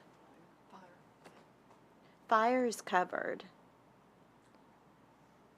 Well, what are we talking Like about, if the multifamily their one? concern is that one of the things I keep hearing is that it would limit their ability to rebuild. Why would they need to do a complete rebuild other than the things that are covered with a natural disaster, other than neglect? Well, I believe we have a property just like that in Hendersonville that it's been here, it's a multifamily property that's been here for decades and could strongly use a rebuild Why? because of age. So it hasn't been kept up. No, I wouldn't say that. I mean, it just, things get old. It's, as far as, do you know what property I'm talking? Yeah. So I don't want to defame No, I the don't property. want you to identify the property either. So, okay. But that part of it, as far as my legal advice, is just a small part of it. That's not controlling on whether or not they can rebuild or not. It does open us up to litigation because it does devalue properties, and that could be a regulatory taking, or there's some other claims that could be made as far as devaluing the property. But it also is that it's compatible with the area because it's there, and it's not detrimental to any, but you've already heard all that, so. Yes. But I don't want you to think that the neglect And part of then it is the part. how is that different from commercial for the hotel? How does it, what search situations can they rebuild? Commercial can rebuild, they can redevelop, they can rebuild, they can. As a hotel? I'm sorry? As a hotel? As a hotel, yes, as that, but they would never be able to change uses and then go back to a hotel. But they would be able to, it wouldn't have to be just a natural disaster. Okay. But, And so. but he wouldn't, I'm sorry, but it wouldn't, there are still some limitations, but go ahead, I didn't mean to interrupt. So one of my concerns has been that if we change the zoning to, well, for example, with the brighter red box, if we add the use for hotels to the whole box, it feels like it's a much broader stroke than what we want to do. But what you're saying is we can do that just for the lot, and that's acceptable. And so I can support that for all of these properties, limit it to the exact property and not the whole portion of it. Thank you. Thank you, Alderman Collins. Alderman Robertson, I cut you off about 3 people ago. Were you finished? I'm finished. Okay, I appreciate that. Alderman Skidmore. Thank you, Mayor. Just a couple of questions in looking at the map. We've spoken, we have spoken a lot tonight about the hotel, or the property that's zoned for that, the children's place. What are all the properties that are in question at this point? And I'm looking at the map, and where are they? I know I see where, I know where everything is, but you said something about a vacant land, and where is that? You want me to point to it, Mayor? I'll point, you talk. Okay. So where the, Alderman? Yes. Where the mayor is pointing right now, that little box right there, that's where the daycare facility is with the folks that are here this evening. And that's the area that we're talking about, neighborhood commercial. The area above that he's pointing to that's in the blue, they're jumping around on him, that he's pointing to in the blue, that's what's to be SR3. That is one property that was requested to be multifamily, but there is no development on it. It's just a green site. As So well as all above Yeah. the top part of the brown. Yeah, all above the top. That's where they're calling the vacant. Yeah, all that vacant right in there. That's correct. And so all through there. Then the bigger part where we're talking about, if you go up just a little bit, the bigger part that the mayor's pointing to right now, that's circled with a white line all the way around it. Yes. That's the area that is currently proposed to be SR3 that we're discussing about being multifamily. That's where we already have fully developed multifamily type development within there. And that does not consist of any undeveloped property. So it's all of those developments that are within there, they're already fully developed. Because my only, I mean, I don't know this, but it would seem like to me that if we voted tonight the way that it is, those people, I mean, would have, it would open us up for a lawsuit with not recognizing those folks. But, you know, anybody can sue anybody. That's the truth. I mean, we all know that. But you've answered my question. That's what I was curious about. Because no one has mentioned anything about the vacant property, and I'm going like, well, you know, surely to God, they have an idea of on that vacant property what they want to build there. And nobody said anything about it, you know, and then I look over where, right there on Noakes, I used to ride my bicycle down there at the bread box down there. Those properties, I don't know what they're zoned, but they're, I think one's a house and the other one. It's a neighborhood commercial, and then the pink area around it, that's office. Okay, I know where the house is. It's right on Noakes. Is the other property vacant? There could be some vacant there in the office portion. There could be. I think there's a house in part of it. It could be, yeah. Could be. Okay, well, thank you. I was just curious. Alderman Skidmore, if you're confused, you know that area better than any of us. So Yeah. we appreciate you asking those questions. True. Yeah. Thank you, yeah, that's true. So Thank you, Mayor. I want to make sure that we all understand where we are. So the amendment impacts three pieces of property. The daycare, which we would designate as neighborhood commercial. The property. I'm sorry. The in fact two. I'm sorry. So two piece property. The property with the apartments on it, it would designate that as multifamily, which is the current use on there. The hotel, we would change the use in that designation to allow a hotel. It wouldn't have to be grandfathered. And the third one is, I'm lost. That's it? That's it. Okay, thank you. Thank you. Okay. Two properties. And neither one of those properties are vacant. The property that we have alluded to a little bit that is vacant, we are not addressing that right now. Alderman Sassy. Thank you, Mayor. I just want to clarify, so would that mean, I mean, I know we don't have it on this map here, but is it, the hotel, is it currently on, is it GC? No, it's OTC, right? That's right. Our planning director says that's correct. It's currently OTC, which OTC, Old Town Commercial, and OTR, Old Town Residential, are going away. And that area is, the Planning Commission recommended for commercial. So it's going to be general commercial? General That's commercial, correct, yes. general That's commercial. right. Yes, sir. So that means that any place in Hendersonville that is general commercial would now be able to have a hotel on it if we do this variance? No Or do place this- in this area could have it except for what's already existing right now, if, according to the motion. The motion was that it would be a permitted use only on that property. How do we justify that? Because the way I justified it earlier is that it's still consistent, I believe, with what the Planning Commission recommends, because the Planning Commission came out recommending no hotels be there. However, there is a hotel there. And it's not detrimental to the neighbors by keeping a permitted use there.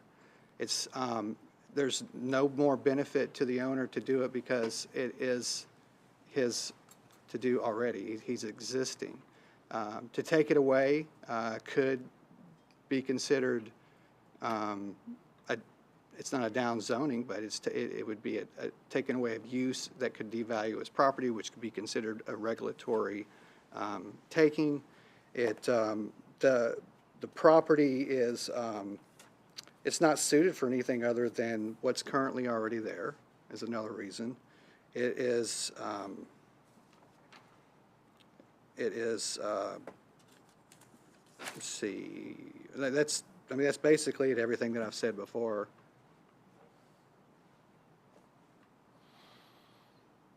So what would keep someone else under GC if a building was condemned and they wanted to tear it down and build something else, that they couldn't say, well, you gave a hotel variance to this other guy in GC, why can't I have GC as well?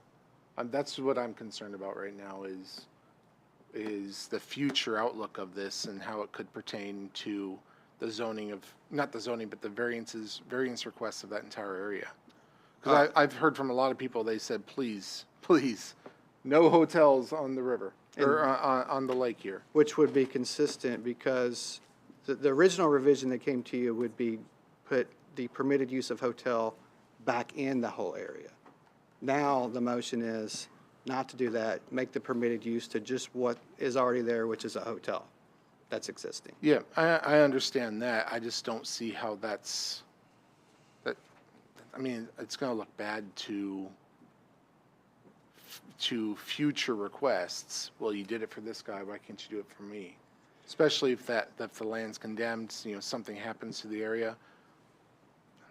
And that's a really good, that is a really good point. And we deliberated on that a lot. But this is a really unique situation because it's not we're having to replace zones.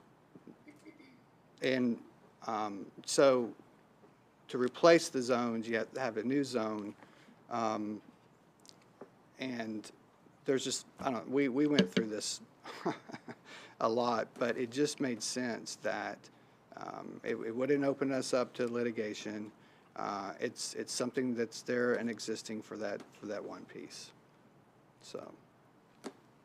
All right, don't get me wrong, I feel for you.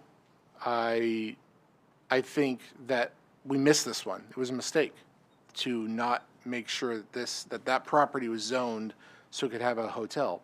But I'm afraid that that's going to be an issue moving forward. And our citizens, they hired us, they voted for us to be up here to do the right thing.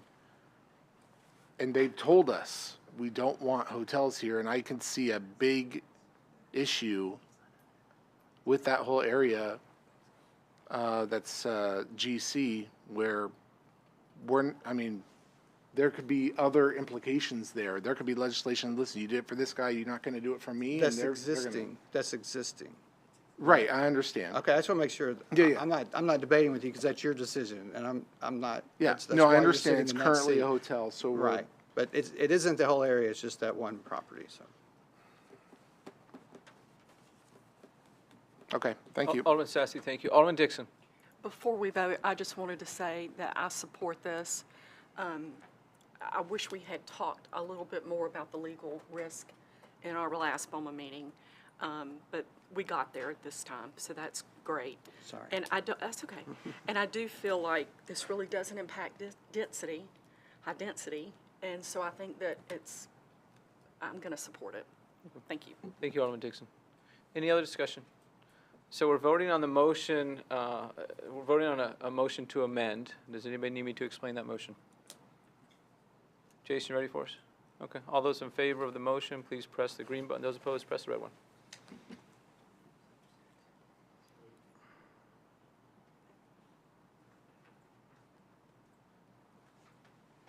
We need Alderman Waters.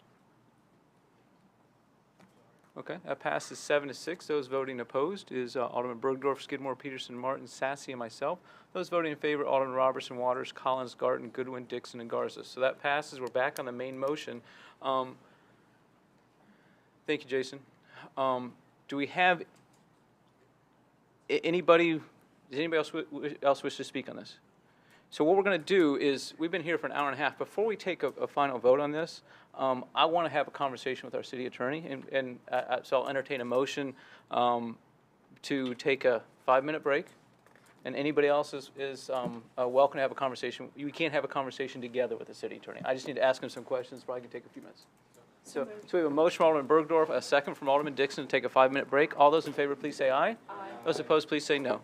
That passes unanimously.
Okay, y'all, we're gonna get started in about 30 seconds.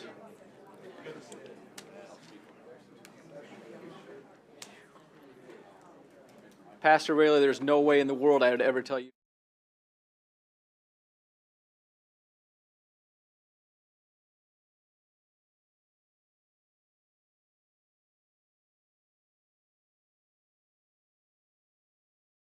Okay, appreciate the time for me to have a conversation with our planning director and for me to have a conversation with planning staff and our city attorney. We are back to the main motion. We've made 2 amendments at this point.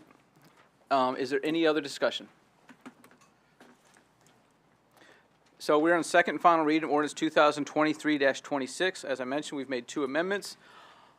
All those in favor, please press your green button. Those opposed, press the red one.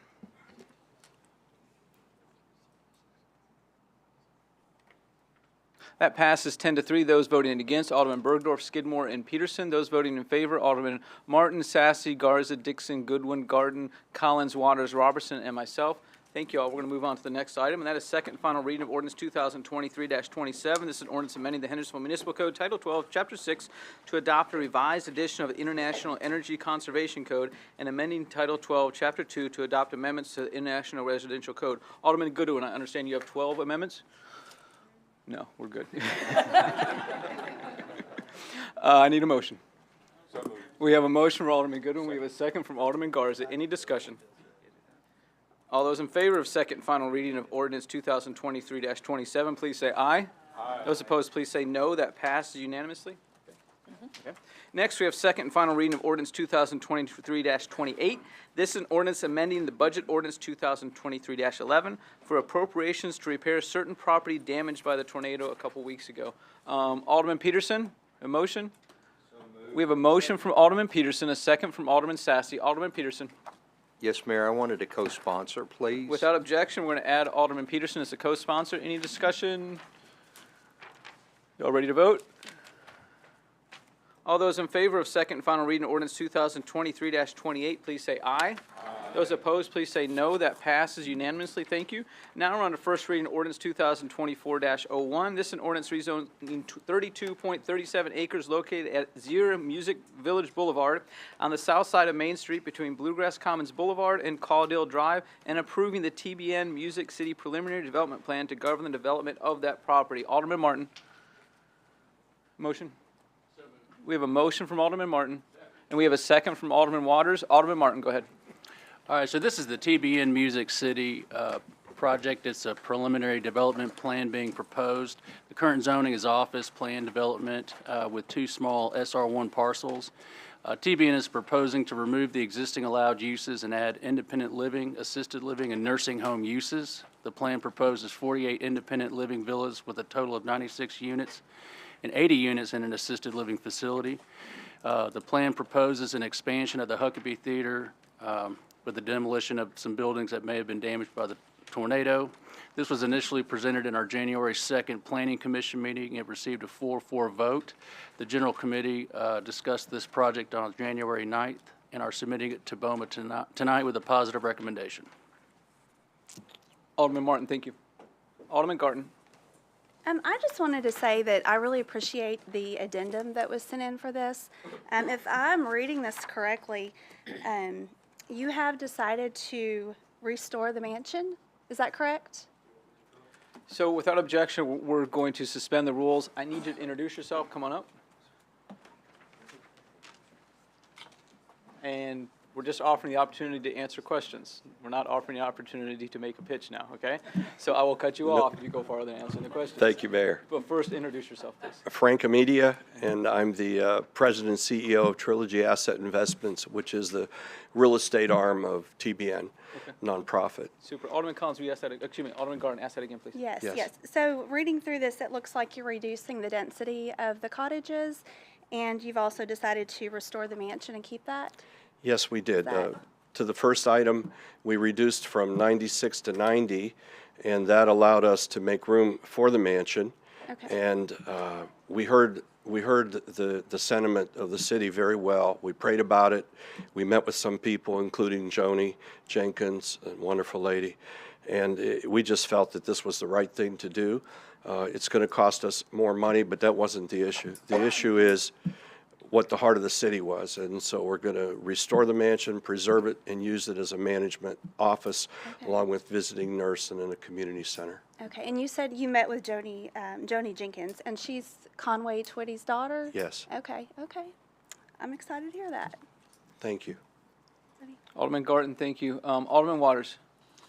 Thank you, Mayor. Just to be seated. Don't go for it, though. Just sit down. You know, I've got a lot of concern about this tonight because I sat here and I listened to 3 or 4 speakers, and all I heard was about the music, about the Huckabee Theater. Then the one of them say anything about the assisted living, the independent living, which is next to my heart, okay? I don't mind telling you that. So I worked all week on this ordinance, especially for that purpose, independent living and assisted living, not the Huckabee. I've been there so many times, I play music. So I'm just kidding, I don't. But anyway, Keith, would you raise your hand and stand up there and say amen? Amen. Keith, if I understand this ordinance, we are here to change from commercial to what I feel is to a high-density housing development. Am I correct? The current zoning on the property is, as Alderman Martin mentioned, there's a small piece of it that's actually zoned SR1, and the rest of it is office plan development. And they are proposing to do office plan development and I believe SR1 PD plan development. The area where the independent living would be located would still be within office zoning, but it is as far as residential density, it is an increased density compared to what is there now. My question was, high density, is that right? I mean, let's face it. This would probably be more considered medium density. Medium? Versus higher density with this. The assisted living and the memory care, that is a little bit more toward higher density. The other areas where the duplexes are and the villas, those would really be considered probably more medium type density.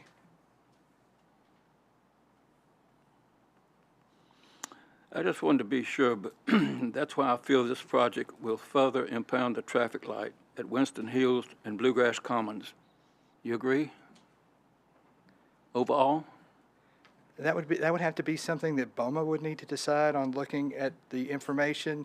The reality is what it currently is zoned for and the capacity of what can happen, not even on a big scale, but just what can happen with the existing office plan development could generate quite a bit more traffic than what this particular development would generate. Certainly this development would generate more traffic than is on the site right now, but in most future scenarios, if you just kind of left it alone, what could happen right now would create potentially much more traffic than what this proposal would. Okay. And on page 503, the Planning Commission voted 4-4, which is a tie, which is a negative recommendation, and that was sent to General Committee and also to BOMA. Is that right? Yes, sir. That's correct. Can you explain what took place there? We have 9 members of the Planning Commission. That evening, we had 8 members, and sometimes when you have 8, it can occur when you have a tie of 4-4, and when there's a 4-4, then that turns out, even though it was a tie, then we consider that a negative recommendation because it's not a positive recommendation. You care to comment on the negatives, the no's? Why wasn't it?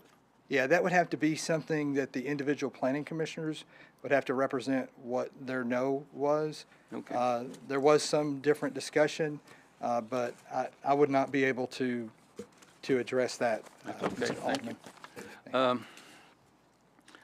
want to go to page 499 of this ordinance. We got 80 assisted living facilities, 50 for assisted living, and 22 for memory care. Am I right? Is that, let me just make sure that based on the addendum that the Alderwoman was talking about, if those numbers are still correct. Can you say that one more time, Alderman? That numbers? 80 assisted living facilities, 50 for assisted living, and 22 for memory care. That is correct. Okay. Yes. That's 80. That is correct. Yes, sir. But when I add that up, I get 72. What happened? Am I right or wrong? I think that totals up to 96, but the adjustment, hold on just one second here. Where's the difference on You got that? 50 and 22. That's pretty simple to me. Yeah. It's not 80. Hold on just one second. Let me get the number right here. Yeah, this is reduced down to 90 overall. So that's 90. But So this is 80. This is still, this is the nursing home, basically. Right. This is Okay. But independent living is a little bit less. So that's the, oh, that's the, they got enrolled in for some more units. yeah. I got you. So they got 72, but it put in 80. Yeah.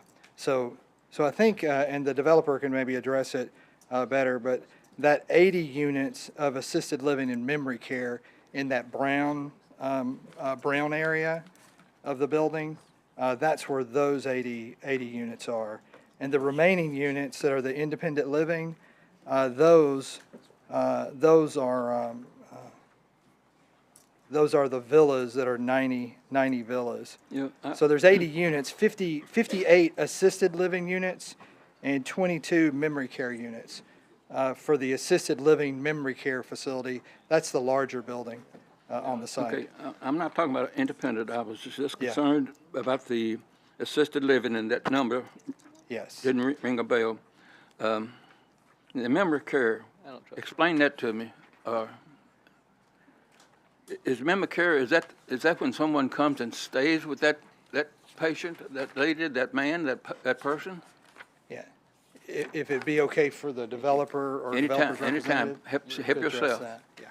I mean, I tell you, this is my pet peeve, okay? I got it. Thank you. And that's what I thought this was all about until I heard the speakers tonight. And it seemed like everybody was concerned about the music. And it really irritated me. And I've watched him play and his group play many times. I hit the park. I'm not against that.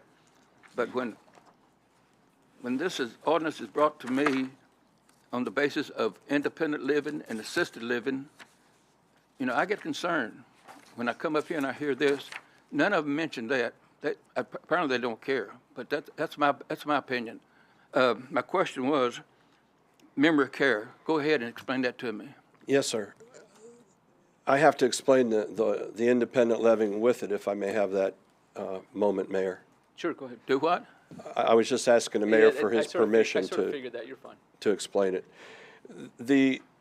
Our mission is the gospel of Jesus Christ and serving people. One of the reasons that we're doing this in multiple sites across the country is because there's a lot of need for the independent senior living that commingles with memory care, and memory care is your final stage. That would be assisted living and memory care.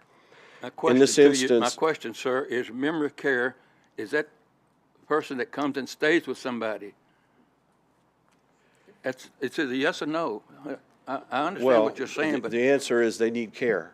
Pardon? The answer is, sir, that they need care, so they don't stay with somebody. They stay in the facility that they then receive 24-hour care. Memory care can get to different levels. You got 22 for memory care. Yes, sir. What do they do? You got 22 for memory care.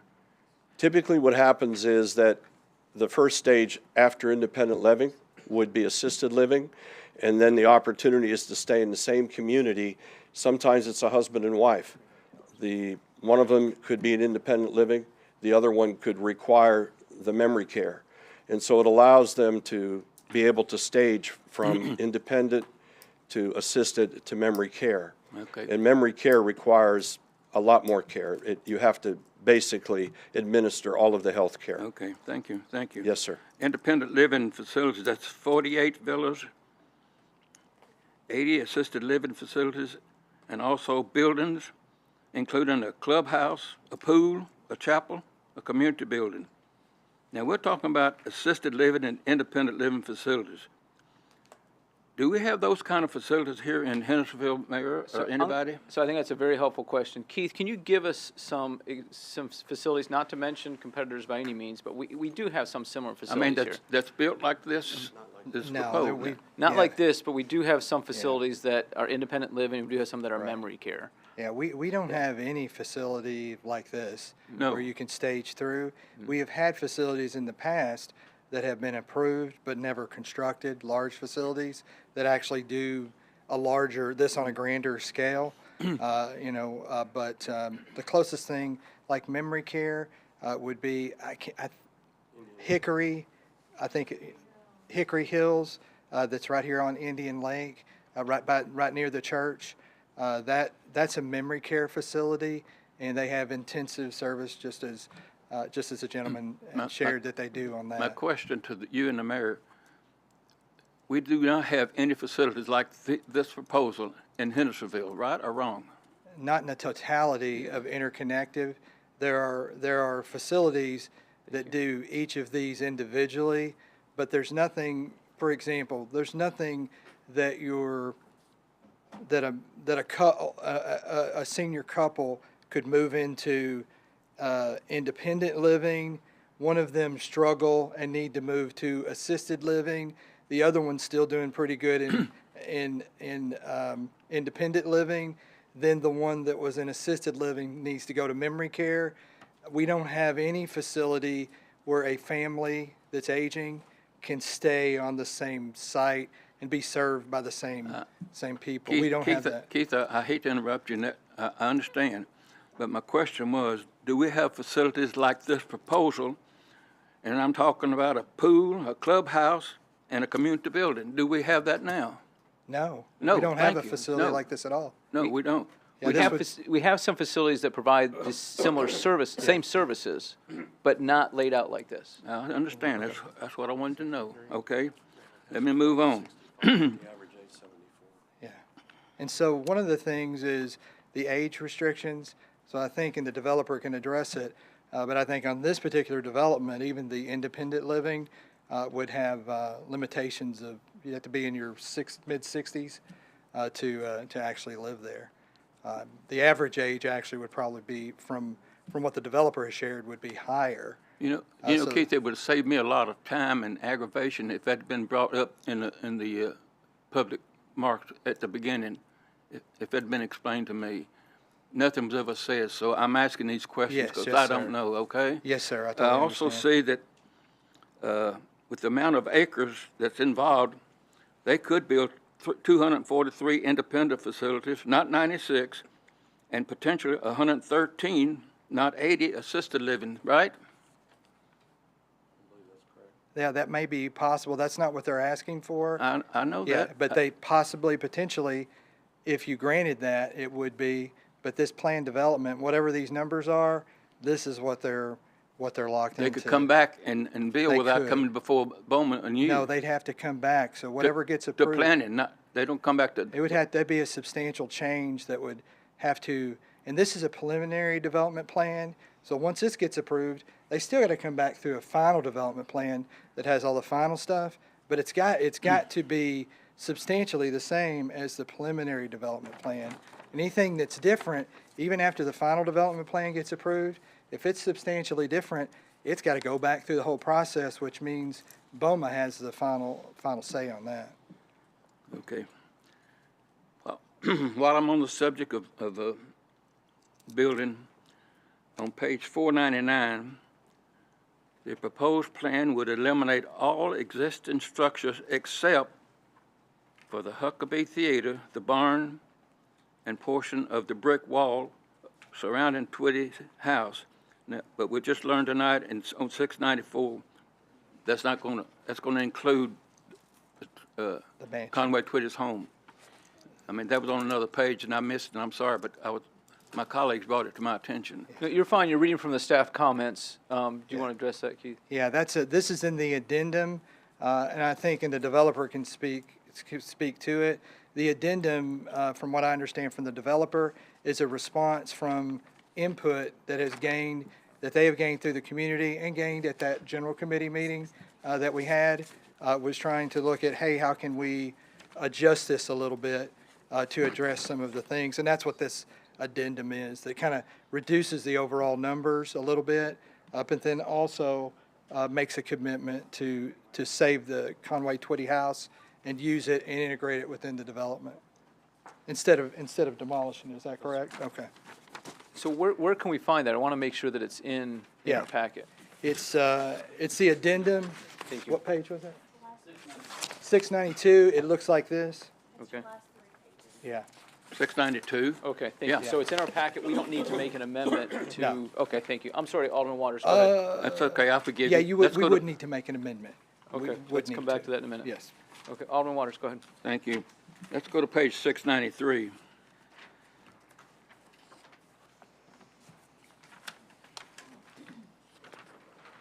To rebuild what we can and to further expand our broadcasting recording infrastructure and a new state-of-the-art studio.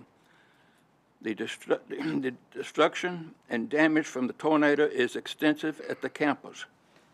2 facilities dedicated to broadcasting, film, editing, engineering, and auto were severely damaged.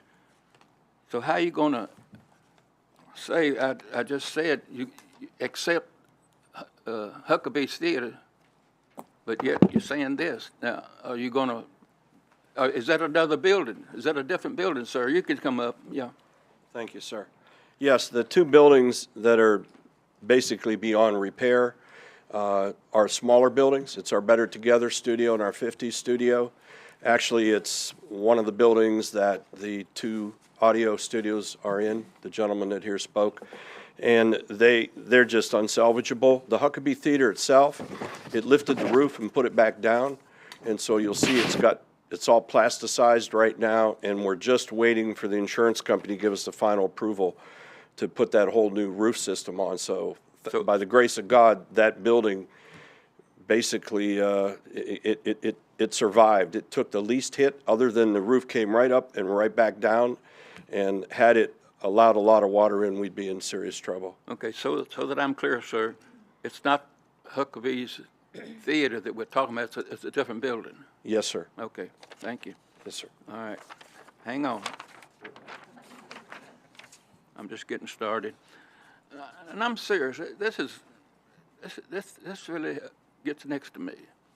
You don't know my private life, and I'm not going to go into it. I don't want your pity, but it concerns me when you talk about these 2 things, okay?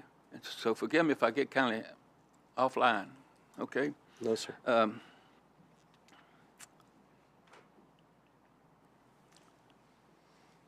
Let's go to page 692, if I can find it. 692. This is a amendment to the master site plan. And are you Mr. Frank? Yes, sir. Okay. I'm going to read this. My response at the conclusion of the Planning Commission hearing was apparently not well articulated and taken out of context, which some perceived as a threat. The chairman of the Planning Commission caught me by surprise with a last-minute proposal to table the first step for a month. Would you elaborate on what you're saying here? Yes, sir.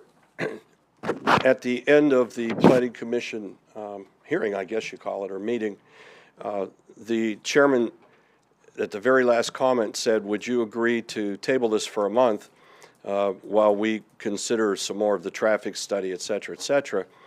And my response was, we really don't have a month. December 9th changed that. If it hadn't been for December 9th and the tornado, we'd have had the luxury of several months if it was needed, because we're fully operating. But right now, our senior producer, he's going back and forth to Dallas. We have people put out of place. And my comment was, we really can't do that because we have to make decisions whether to keep people here, to send them back to Dallas, what to do with them.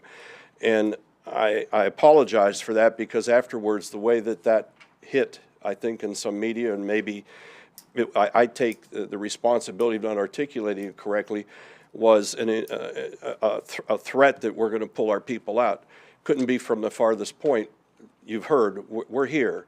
TBN's committed here, and so I apologized for that and wanted to get that off the table, because I could understand that wouldn't be well received, nor should it be, if that was what my intent was. Let me share with you so the board will understand what you meant by the word threat that you said in the same letter.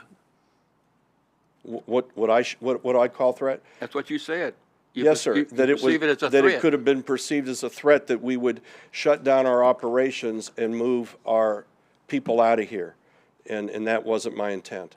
Okay. That's why I said if it was perceived as a threat, I apologize. I didn't intend that. That's okay. I just And that's out of respect to the I just want to know what's going on. father. Yes, sir. Okay. Keith? Is Keith still over there? Is his sleep? I'm wide awake. Keith, I want to go to, I got 2 pages. Okay. It's 13 in our ordinance. It's where the Planning Commission shall determine if the planned development is or is not in the public interest based on the following. Okay. You remember that one? I think I'm familiar with it, yeah. As they look at a planned development, the key things. Did they comment on any of these No. that you can share with us? No, got that was information provided, I believe. I got one. But Did they comment on G? I mean, there was no comments on any specific item to draw it to that item. There was discussion, but not necessarily to those, any of those specifics. I'm surprised, because it talks about the vehicles, congestion of vehicles in and exiting this location. Traffic was discussed. That's what I'm asking you. It's G. Was it discussed? Traffic was discussed. Yeah, what you're referring to is kind of the list that we give the Planning Commission that's in the zoning ordinance that says, hey, when you're looking at a planned development, here's some things you need to consider. So they did not direct it back to G, but I know that traffic was discussed. And the traffic engineer for the developer did make some comments and address some things about traffic. Okay. Keith, when I look at page 39 of ordinance here, it's the map showing the, Lord, thank you for the Exit 8 tunnel. Yeah. From Saundersville Road to Main Street. And I'm looking at it like it's going to come out right in front of TBN's interest. Is that right? No, they don't control that property. Who? That where the Exit 8 new intersection is going to come to. I'm sorry? Yeah, they don't own the property where the Exit 8 is going to be terminating. TBN. I'm not talking about, I said that's where it's going to come out on Main Street under the tunnel, right in front of this interest to TPN. You follow me? Yeah, it's not on your entrance, is it? No, it's not. That's incorrect. It's not on the entrance there. If you look on the map up there, that's up there on the screen right now, that big brown building that's facing Main Street, to the left of that, probably about in the middle of where those villas are, yeah, right in there, that's on the other side of the road, that's where that underpass is coming through. And I realize that, Keith. yeah, so they're not sharing an entry, or they don't have access to that, and you don't control that property either. Okay. In the meetings that I've been into, it looks like it's going to come out in the tunnel. I'm talking about the tunnel. Yes. It's going to come out, I guess, where the Johnny Cash used to be. Yeah. If you can put that little cursor back on there. Yeah, right in there is where that road from the tunnel is going to intersect with Main Street. Okay. Okay, on page 40, we're talking about stop 30. That's this here. Stop 30. It's got a list of roadway network. and it says stop 30, number of lanes 2. Can you tell me what we're talking about here? Because I'm confused. Oh, yeah, this is probably something, maybe their traffic engineer.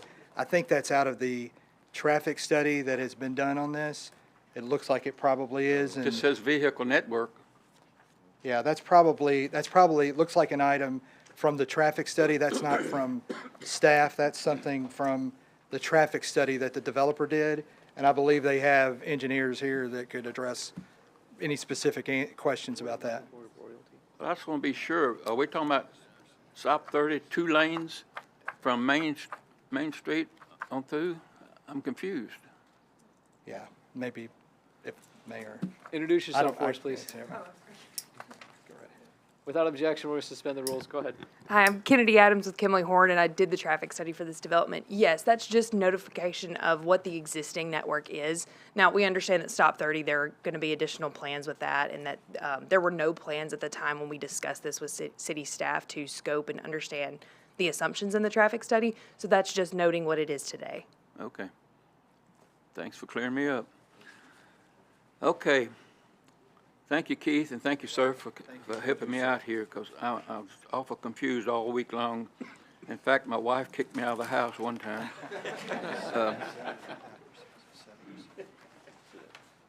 I know, since I've seen the bottom of that page, that you are going to keep Twitty City, the house. You are going to do that. That makes a lot of difference in my mind, okay? Most of my reading and conversation is traffic, and how many you're going to have buildings for assisted living, buildings for independent. That's going to create more work, more cars, more traffic. You're talking about building some office space, I think, and you're going to employ how many people? 200 or 300? I believe you said. Go ahead. We anticipate between the medical facilities, first of all, the memory care is one facility that's right on East Main Street, so its access is there. That and the independent living, and then combined with the new production studio, we should be between 100 and 150, understanding that we're going 24 hours in the medical facilities. So you'll have people coming in on the midnight shift, you'll have people coming in on the other shift, the morning shift, and they'll be coming through like that, but they're high-paying quality jobs. I understand. It's just going to be more traffic, though, isn't it? A lot less You hope traffic so, than don't office. you? That means you're growing. I'm sorry I took so long, and I just had to get some of this stuff off of my mind and off my heart. Thank you, Mayor. I yield back. Alderman Waters, thank you. Alderman Bergdorf. Thank you, Mayor. Gentlemen, thank you. Appreciate you coming forward and speaking with us this evening. Appreciate it. I have a couple of questions. One, your neighbor, First Baptist Church, how are they with your approach, with your, because they're going to be busy, 2 busy nights a week at least. What's your response with them and your interaction with them? If the mayor would allow, I'd like to ask Pastor Bruce if he'd like to speak to that himself. Without objection, we're going to hear from Pastor Bruce Raley. We need you to identify yourself, though. Thank you. Bruce Raley, I'm the Senior Associate Pastor at First Baptist Hendersonville. We've been involved in discussion with TBN on this project for several months. They came to us early on looking at this project, getting our insights, how we felt like we could relate as neighbors. We've been good neighbors with TBN for several decades now. We have a great relationship with them as neighbors. This proposal we shared with the deacons of our church, about 65 church leaders of our deacons, with our administrative teams. We've shared with them, and with no visible objection from anyone that we've shared this with. Just from a personal standpoint, I'm not speaking on behalf of the church because I can't. We have not voted whether we approve or not of this, but from a personal, as pastor, It's probably one of the best proposals of being a neighbor to First Baptist Church that I can imagine. We would be delighted to have these senior adults next to our property. We've talked, we have one of the best recreational facilities of any church in the nation. We're making it available to these neighbors to use at no charge. We will help provide transportation back and forth over there. We're excited about the possibility of this development. And, sir, I apologize for not being here earlier. I had administrative committee meeting at my church tonight, but had I been here, I would have been the one to say this is a great a great proposal for senior adults in our community. Alderman Brugdorf. Thank you, Mr. Rainey, Pastor Raley, I'm sorry, apologize. The other question I've got regarding the certificate of need. Have you all already applied for certificate of need? Is there still in the planning stages for your medical facility? How are we doing that? From my understanding is that we're not going to require that, certainly for our independent living. Right. And we have a whole group that handles that. Okay. And so they've done all their homework already, and we feel we're not going to have any issues. Okay, your independent living, you will not need that. Yes. But as far as you go to your more extensive care, you will, correct? Yeah, well, we're not a nursing home, so we won't need a CON for that. We're assisted living and memory care. Thank you. Yes, sir. Frank, thank you. Alderman Brugdorf, anything else? No, thank you, sir. Thank you. Alderman Skidmore. Yes, just one question I noticed on page 499. I know we've all been going through this, but I just noticed on here that the applicant is requesting that you were asking for an increase from 3. I mean, it doesn't make much sense to me. There's a chart, which I did not look at, but it indicates 2 stories. But the applicant is requesting that it be increased to 3 stories, I guess, in case they end up needing the additional height. What in the world what's that? What is that?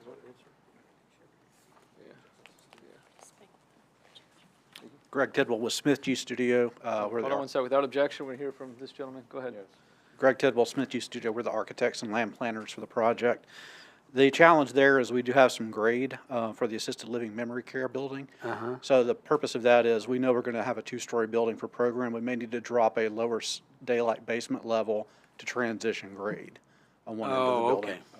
Okay. I understand. Now that I understand, but I was reading that and I go, that doesn't. What's the old saying?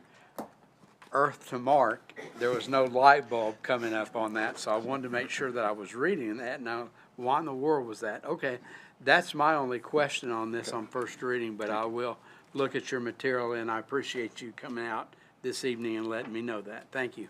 Thank you, Mayor. Alderman Skidmore, thank you. Alderman Peterson. Thank you, Mayor. Mr. Amedia? Sir. Yes, sir. Thank you for your continued support of Hendersonville. I know you've been here 22 years. Yes, sir. We appreciate that. This is a multi-layered project that you're presenting tonight. I think we've all discussed many of the aspects. You did a very thorough traffic study, and I appreciate that. And also there was a market analysis done and then a follow-up to show that there is a need for this type project.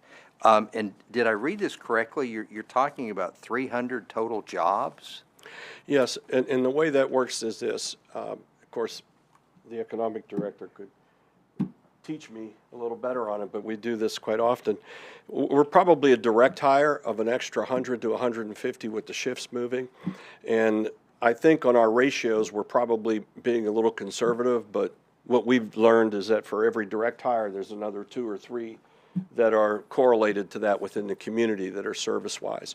So we believe what we'll be helping to do is generate within the community 100 to 150 professional jobs, and then all the support that goes with that.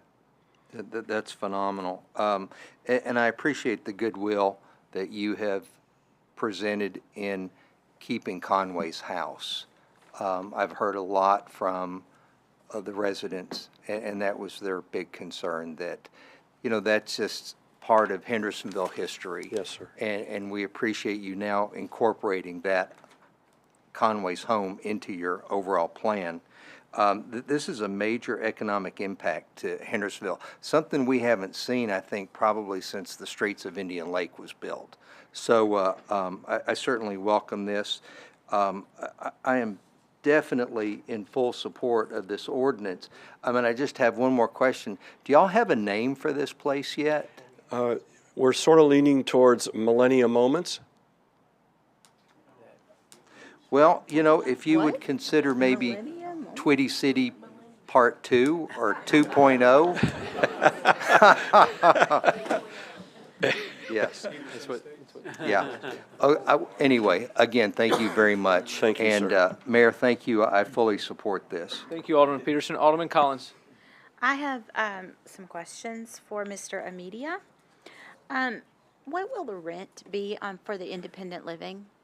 Well, it's going to range depending upon, first of all, occupancy, and otherwise you're talking 1 or 2. So there's a differentiation made with that. But our goal is to bring it in. We don't want to use the word affordable because we're talking about seniors that are going to be able to have their own cottage with their own garage. That's covered garage, and there's 0 thresholds, so there's no issues with getting in and out. We'd like to start out in around the 2000s, and see if we can do that. And is that $2,000 per person? No, that would be towards a resident, a residency. Because when we talked earlier, you had said 5,000.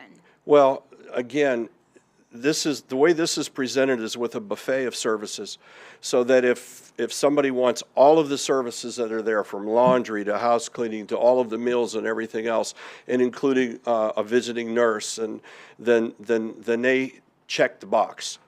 And, you know, we would be starting at the lower amount, and then they would check the box to go up. And what we find out is that a lot of times, as people are progressing, They add on services. they add on what they want, or their families do. And they would have first pick, or, I mean, they have dibs on the assisted living facility, but Oh, would absolutely. it also be open to the general until it's filled?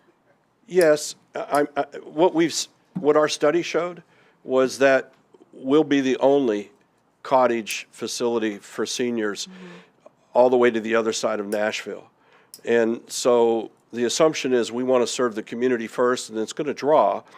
But typically what happens is that family members want to put family members in an area that's close to them. So it will be, it just evolves itself where they go from independent to assisted.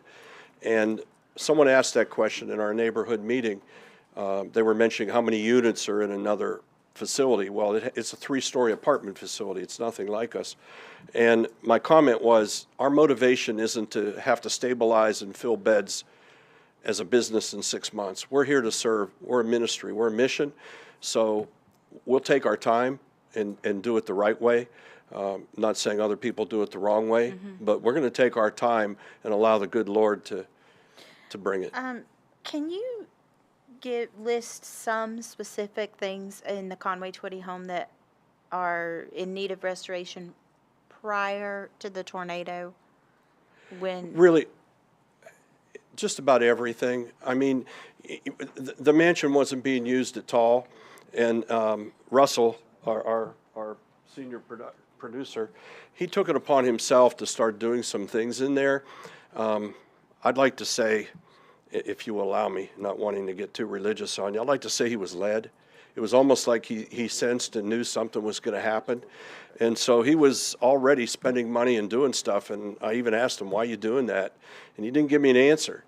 So today when we were talking about it, he sort of already took that jump, and some of the leaks and that kind of stuff he's been dealing with, and he's been working in the kitchen, and he's working in the main room. So when I say he's had his staff doing it.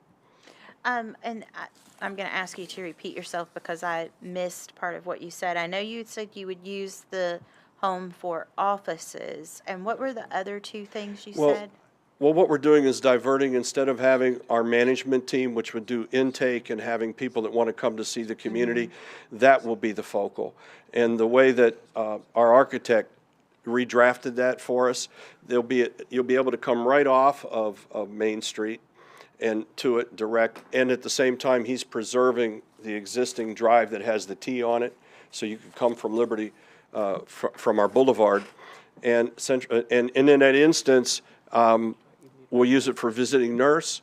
These are the things we were throwing out for management, probably a little community meeting room.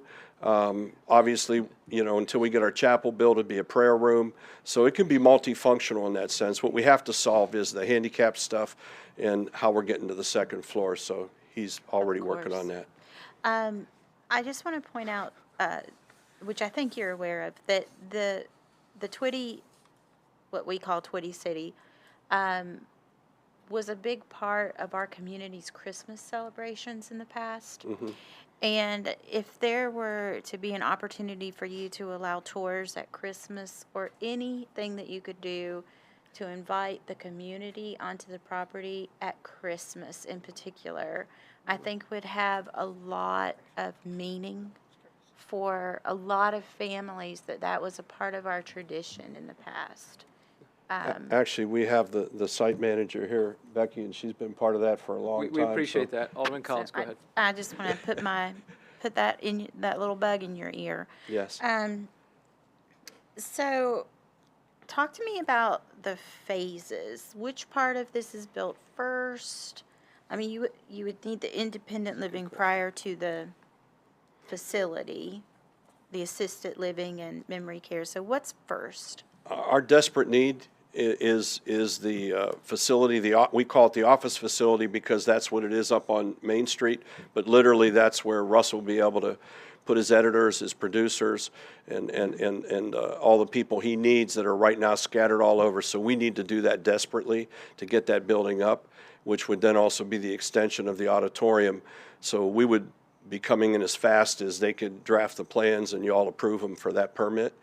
And then our next step simultaneous will be the infrastructure of the whole site, because we have a lot of civil work to do to get the site ready. And then our third stage would be to begin to move on the one section of the independent living to the left side of your screen that would also allow us to put the amenities in. So we would be able to have the amenities for the community as it moves forward. And then once we've settled that in, then we would work to the memory care and assisted living facility out on East Main Street. So, Hey, Alderman Collins, I want to ask Keith to start working on an amendment to do what Mr. Immediate just said for the phases that you asked a question about. that's where I'm Okay. going with Can this you start as working on well. that, Keith? Because we're going to have an amendment to stipulate in this what he just said. So I want to tell you, See Mr. my Immediate, supplement. and everybody, basically, that I came here tonight thinking that I was going to vote against this because I've had a lot of negative feedback. The sentimentality, as we've discussed with the Conway Twitty home, it cannot be overestimated. And also because I did feel like the way that you articulated your situation was a threat. And so I really do appreciate you apologizing for that. And I am prepared to vote in favor of it for this first reading and then regroup with my constituents and see if the keeping the home is adequate for them. But I want to, right now, I think procedurally, your amendment, which starts, the addendum, which starts on page 692 of our packets, is not a part of the ordinance. So, of course, I want to add that in. And I want to add, at what point in the development would we require the restoration of the Twitty home to be completed? So I think clearly that would be at some point after the civil work to develop the roads and the, running the plumbing and all of that would happen. And should that happen before we allow the independent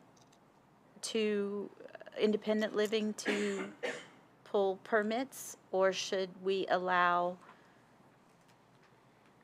15 permits for independent living before we require the completion of the restoration of the Twitty home?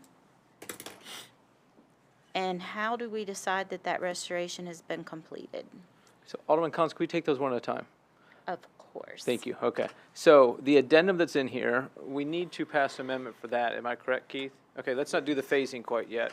So the addendum, which is 692 to, what part we don't need to include all of that, do we? We need to include the map. Okay, I'm sorry. Yeah. Go ahead, Alderman Garten. You seem like you have some help. Well, so the addendum includes the staging of the development. So if we include this addendum, it has that in there. That's correct. So do we need to, are we okay with the way he has this, or do we need to change that before we include this addendum as is? So 692 to what? It's on page 696. Okay. So staging of development is the very end of page 696. Alderman Collins, do you see that? Yes, I do. So it does not specifically mention the residence, the Twitty residence. It does in 3. Number 3, Well, I didn't read restoration that of the far. mansion and select amenities. Wait a minute, where are you? Right here. Number 3. Alderman Collins, do you see where? I do see that. And So that was a question I was going to have. so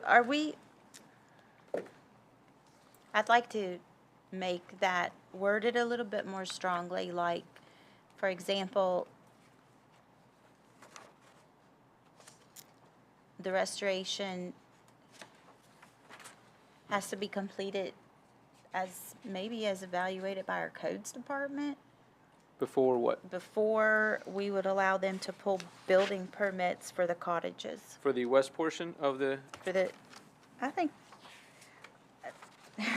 it's hard for me to say because I don't want to put it at a timing that makes it where financially the project no longer makes sense, but I would like to see it before any permit is pulled for independent living.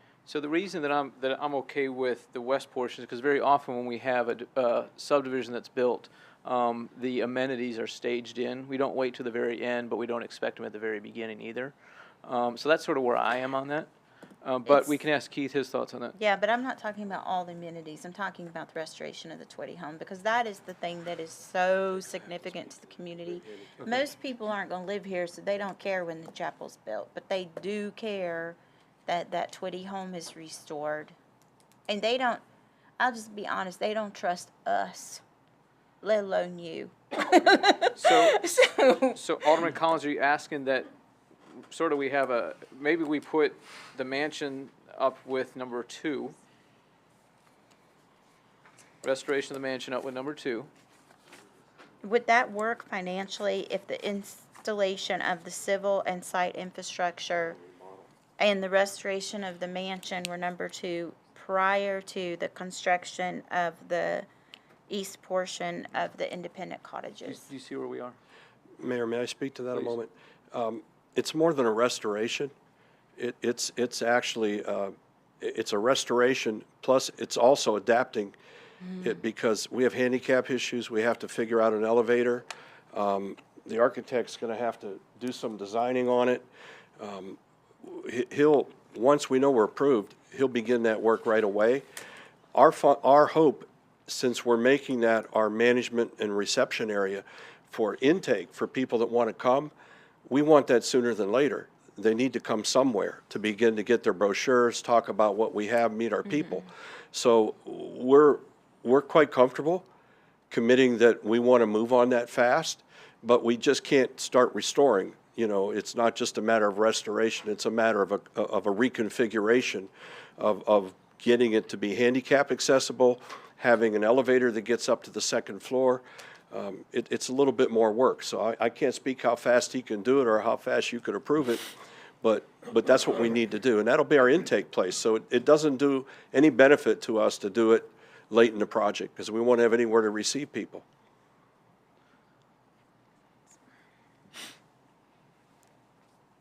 Alderman Collins? I appreciate what you're saying. I just know that one of the biggest complaints I get from constituents is, well, we have a neighborhood who's been waiting 15 years on their swimming pool. And so the lesson, there's nothing we can really do to help them at this point. But the lesson is, I want it to be tight. I want the verbiage to be tight.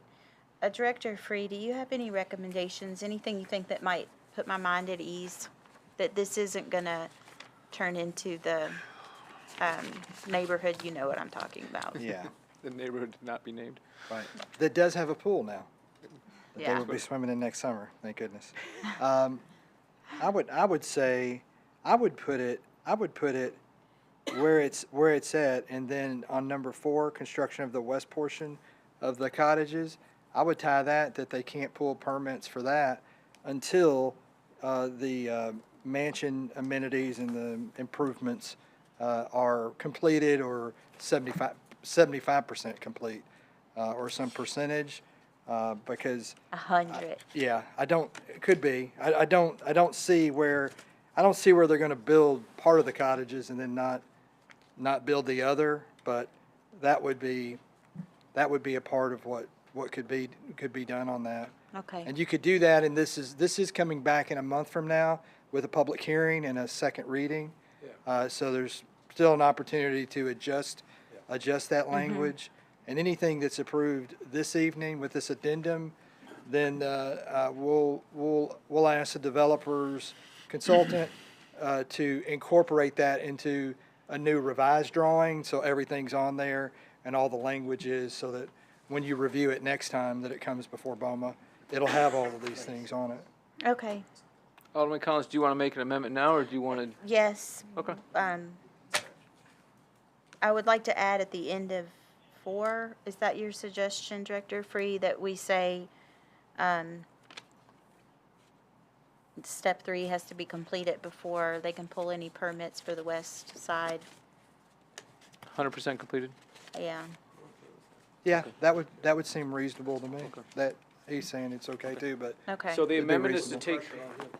take, so the amendment is to take pages 692 to 696, add under item 4 on 696, that all of the items in number 3 must be 100% completed. Don't we need to have 697 because it has the drawing, Yes, the it does. rendering? Yes, Well, I would say that the items related to the mansion would need to be 100% complete. Okay. I don't think we want to The tie it. amenities don't necessarily Yeah, have or the to be. cottage, or point, the other good point, cottages. okay. Yeah, that would work. Okay. Do we need 697? Which is the drawing. Yes, I would Okay. incorporate the drawing as a part of that. Okay. And then we'll have a whole new drawing that's corrected with all the updates for the next meeting. Alderman Collins, if you look at item number 4, how about we start item number 4, following 100% completion of the restoration of the mansion, comma, construction of the west portion of the independent living cottages and amenities. Yes. Keith, do you have that? Yeah, that sounds good. Okay, so number 4, we're going to start it with following 100% completion of restoration of the mansion. Mr. Media, was that your understanding of what we were working? Okay. Yes, sir. You were being very quiet tonight. I appreciate that. We're good with it. Okay, 100%. Okay. Do we have a second? I'll second. We have a second from Alderman Garza. Alderman Collins, anything else you want to mention on this? No? Okay. Let's go to Alderman Garten. You haven't spoken on this yet, so I'm going to go Oh, back to you, and then no, I'm going to. I Okay. didn't. Alderman Dixon, you haven't spoken. We'll go to you, and then Alderman Waters. Plan, and I think it will add value to Hendersonville, to the community, and I appreciate it coming forward. I appreciate you reaching out to the community to let them offer changes. Thank you, Alderman Dixon. Alderman Waters. Oh, thank you. You caught me asleep. What was the amendment? So the amendment is adding pages 692 through 697 into our ordinance. And including in that, on item number 4, 696, requiring that the mansion restoration be 100% complete before they move on with the other items in number 4. They promised it earlier, we're just making. Was anything said in her amendment about the swimming pool? Did I? A little bit. So the other amenities. What was a little bit? So the other amenities, the swimming pool will be included in that. Is the swimming pool gonna be public, for the public? No, swimming pool will just be for the folks living there. Just the people living in the Yes. villa? Okay. All right. Okay, I got a new name for it, by the way. Hello, darling. Thank you, Alderman Waters. Alderman Garten. So I did read through, I think, every page of this, but I don't recall, I may have missed it, the Hello Darlin' wall. Is it included in here that is staying? May I speak to that? Please. I spoke to Joni about that, and she and her siblings have the NIL rights, and she needs to talk to them about whether they're going to grant us the right to use that. Oh, okay. And then our legal team told us that they have to check and see if we could use the Tweety Bird because they think that's a Warner Brothers thing that he shouldn't have put up in the first place, I'm just saying. Oh, okay. So we can only do what we can get to do, but we're going to try to do it. And I think Joni's led to want to cooperate, but unfortunately, if you know that tragedy, the family has no memorabilia. It was all sold at auctions. They have nothing. So we're going to have to try to help recreate some of that stuff. Or ask people in the community if they bought it. I saw that. I like that you're going to ask the community to Yeah. kind of help out if there's any type of memorabilia that we have. Okay, thank you, Alderman Garten. We need to vote on the amendment. Is there any other discussion on the amendment? Alderman Peterson. Thank you, Mayor. Do we need to vote on the addendum separately and then include the amendment? So we could do that. Essentially what Alderman Collins said is, here's my amendment with this additional writing in there. We could do it separately, but right now the motion is the added text and the addendum together. Oh, okay. All right, thanks. 100%, that's unrealistic. I'm not going to vote for this. Thank you. Okay, appreciate Alderman Peterson. I would say sometimes that verbiage is to say substantially complete for what it's worth, but. Hold on. Usually when we talk about 100%, we really say substantially completed.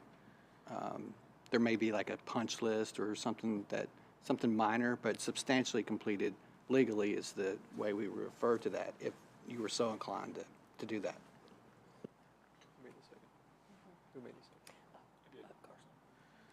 Alderman Collins, I'm going to look to you.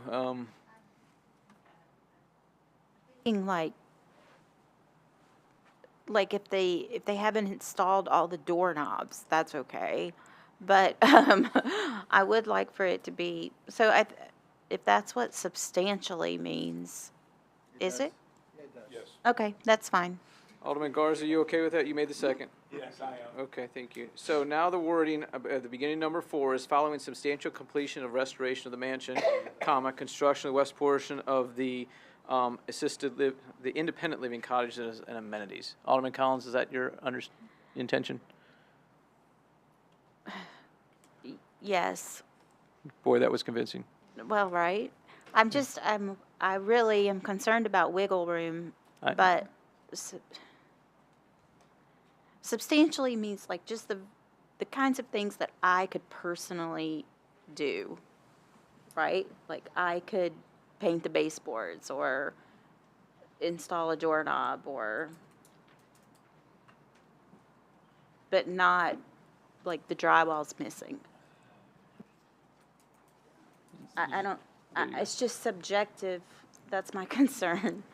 Substantially complete is a legal term that's often used when UNOs are issued or to determine when statute of limitations run, and there's plenty of case law to explain that it is very much completed except for a few minor things. Okay. Okay, so we need to vote on this amendment. We do have a couple people wishing to speak. Alderman Dixon, Alderman Sass, and Alderman Robertson. Alderman Dixon. Thank you. I just want to be very clear and understand if we vote, namely me, if I vote no for this change to the addendum, I'm voting down the addendum. Right. So I don't know if this is the right way, because I don't care to tell them how they stage their. You could make a motion to take that wording out, and we would be amending the amendment. Okay. But we haven't voted on. You could make a motion at this point if you would like to. Yes. Or Alderman Collins, would you like to remove the amendment? Or would you like to remove the text that? No. Gotcha. I would point out that Mr. Amedia and the architect said it was reasonable, and they agreed to it. Okay. Alderman Dixon, anything?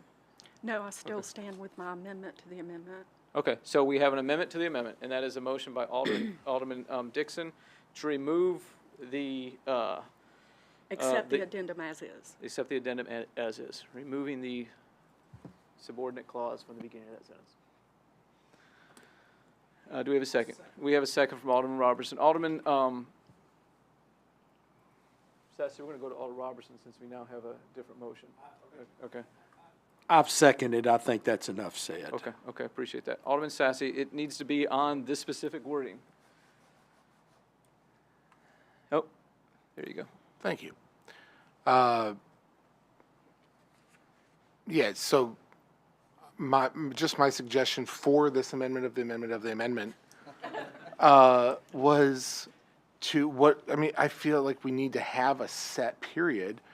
What if it's once they get their final permits, right? Because there's a plan, there's a construction plan, and they have to get the final permits for some. So once they've purchased and applied for, purchased, and obtained the permits, they're going to complete that work because they're already in the midst of completing that anyways. That could be that moment where they've now fulfilled that duty. That was all I was going to mention. Appreciate that. So right now, we're first going to vote on the amendment to the amendment, and that is to strike the subordinate clause that said, following substantial completion of the restoration of the mansion. Does anybody need any explanation of that?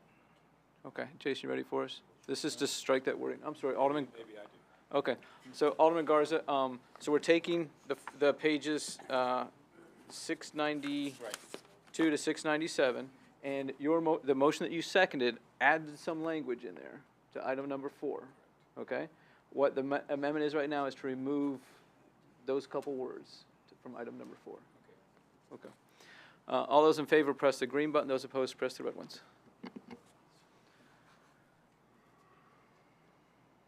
Okay, so that passes 11-2. Voting against it, Alderman Collins and myself. Voting in favor was everybody else. So now what we're going to vote on now is the addendum as it was presented to us. Does anybody have any other discussion or any other motions concerning that? Okay, so that's what we're voting on right now. Her amendment has changed at this point. Okay. Alderman Robertson. Parliamentary Okay. inquiry. Remind us again what we're voting on, because we just voted on the amendment to amend. Right. Which removed the extra language. Exactly. So now we're voting on the clean addendum? That's exactly it. Okay. All right, thank you. Okay. Any other discussion on that? All those in favor press the green button. Those opposed press the red one. So that passes 12-1. Voting against it is Alderman Waters. Okay. So what we've done now is we have taken what was presented to us as the main motion, and we have added the addendum to it. So now we're back on the main motion. Some of you all turned off your lights earlier. Does anybody else wish to speak on this? Does anybody need clarification? Yeah. Keith, do you have a second? Keith, do you feel like we need to add anything considering the conversation that we've had tonight and considering any other commitments that were made tonight? No, I think that should do it. Okay. Lance? It may be worthy to point out that since this wasn't approved by the Planning Commission, I believe that it requires a majority of the members' votes, not a majority of the votes. So 7 votes is what it would require. If anybody abstains, or next week if somebody's not here, it needs 7 votes. So an abstention tonight would essentially be a no vote? Yep. Okay, appreciate that. Okay, any other discussion? So this is first reading of ordinance 2024-1 as amended. All in favor, please press the green button. Those opposed, press the red one. That passed unanimously. Thank you all very much for your help and for your brief explanations. So.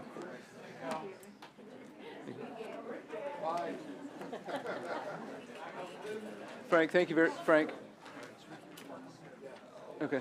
Frank, thank you very much for your brief explanations. That helped us a lot. Thank you very much for your brief explanations. That helped us a lot. We appreciate that. Okay. We'll just incorporate that, and then we'll just say this is the replacement. Okay. Next, we have Resolution 2023-48. This is a resolution authorizing Silver Fox Stitches LLC, Elizabeth Storm, to use the city's logo on items purchased for resale. Elizabeth, we are horrified by the amount of time that we have made you and your child wait. So we have a motion from Alderman Sassy and a second from Alderman Martin. We do need to add one. Is that correct? Alderman Garza, it was, okay. We do need to add something here. Is one thing when I talked to Elizabeth in general committee, we told her that we do need to impose a fee. This is a for-profit business, and we are somewhat setting a precedent. However, we have fees when people use our property and when people sell concessions in the park. She is not using our land. She's not using anything. She's not using any of our property except for our logo. That's a very poor way to word that. She is not depriving us of use of anything is really what it comes down to. So we use, Andy, help me out, 7% for concessions in the park, is that correct? 7% net. So what I would propose would be 3.5%, and we have talked a little bit about this in general committee. Are you amenable to that? Absolutely. Okay, thank you. So we need to add that, do we need to add that in here? Okay, so Lance is going to explain a little bit. So if the board passes this, it would be upon condition that a contract would be entered with the Stitches LLC. So whatever the terms are that the board approves, I would ensure that they go into a contract, and then we would need to execute that before you could do anything. So 3.5% net is the proposal I'm making, and it would be, we'd make sure it's included in the contract. If the board passes that, the board could pass something else. The board could decide not to do it. Alderman, I make that motion. Do I have a second? I'll second. Okay, second for Alderman Garza. Alderman Garden on this amendment or on the motion as a whole? For the 3.5%. Okay, so any discussion on the 3.5% fee? Okay, Jason, are you ready for us? This is imposing a 3.5% fee. All those in favor press the green button. Those opposed press the red. Okay, so that passes unanimously. Thank you all for that. Let's go to Alderman Garden. So I guess my question is, what's the criteria going to be for future business owners who come forward and want to also use our logo?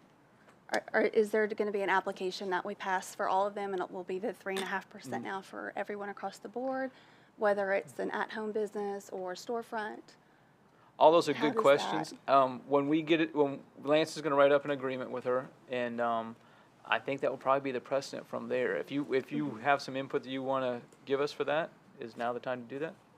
Well, each situation, each scenario should be a case-by-case basis, because the board has to find on each one that it's in the best interest of the city to do this. And that could be different depending on what property the vendor or the applicant is requesting to use. I don't know that there has to be a set number, if that's what we're talking about. Just like set criteria. The only criteria, it's in our municipal code, which is that you guys have to find it's in the best interest of the city to do it, and it has to be a contract that with the terms that you approve to do it. But every case is different. You know, paddleboard outfitters is different. The people that sell concessions are different. So I don't know that one size fits all, but that's up to you guys. We've done this maybe 3 times in the city's history, maybe 4. And never quite like this. Yeah. I guess I think that we need criteria to say, you know, it can't go on maybe certain items or, Okay. I mean. Oh, sure. Those are terms that if you That tell will me be- whatever you approve, whatever this board approves, tell me to put in the contract and they'll be in the contract. Okay. I would like to do that, and just to know that if we set it at 3.5%, that's what it would be for any other possible, anyone else who would want to use it. That makes sense. And there are, I mean, and it's just for people who are licensed, who have a business license, or, I don't know. It's a reasonable request. Are we just talking about this situation here? Well, I guess I would like to know if you have a business license. Yes, You we're do? a sole Okay. proprietorship LLC. Perfect. And we could say that it's non-assignable, so Okay. it's just hers. You can't assign it to somebody else. Okay, yeah. I think it's great to get our logo out there as much as possible. That's sort of my feeling of that. I do Appreciate like this. Appreciate that, Alderman Garten. Alderman Peterson. Thank you, Mayor. Who currently does the city's employee apparel? Whoever we have at least 3 vendors that do that. Is Silver Fox Stitches someone that we can use in the future to do employee uniforms? I guess we could ask her. Absolutely. I would be happy to. Okay, thank you. That's all I needed. Alderman Peterson, thank you. Alderman Collins. A while ago, I have no idea how long ago it was, we had somebody who wanted to do the same kind of thing, and they had pictures of like Tervis tumbler style cups and whatever, I can't really remember. And we voted not to allow them to use our logo. And I think the general sentiment was that your logo is a form of communication, and you don't want to just allow everybody to use it because it could be used in a way that doesn't represent the city well. And when you're communicating, you need for the people on the other end to know that it's you, the city officially. It's different than the seal to me, though, the logo is. But it needs to benefit the city. The 3.5% is going to be pretty minimal, relative to our city's budget. Can somebody tell me how it benefits the city, and I will feel more comfortable with it? Alderman Peterson, you want to do that? Yes. How do you feel it benefits the city?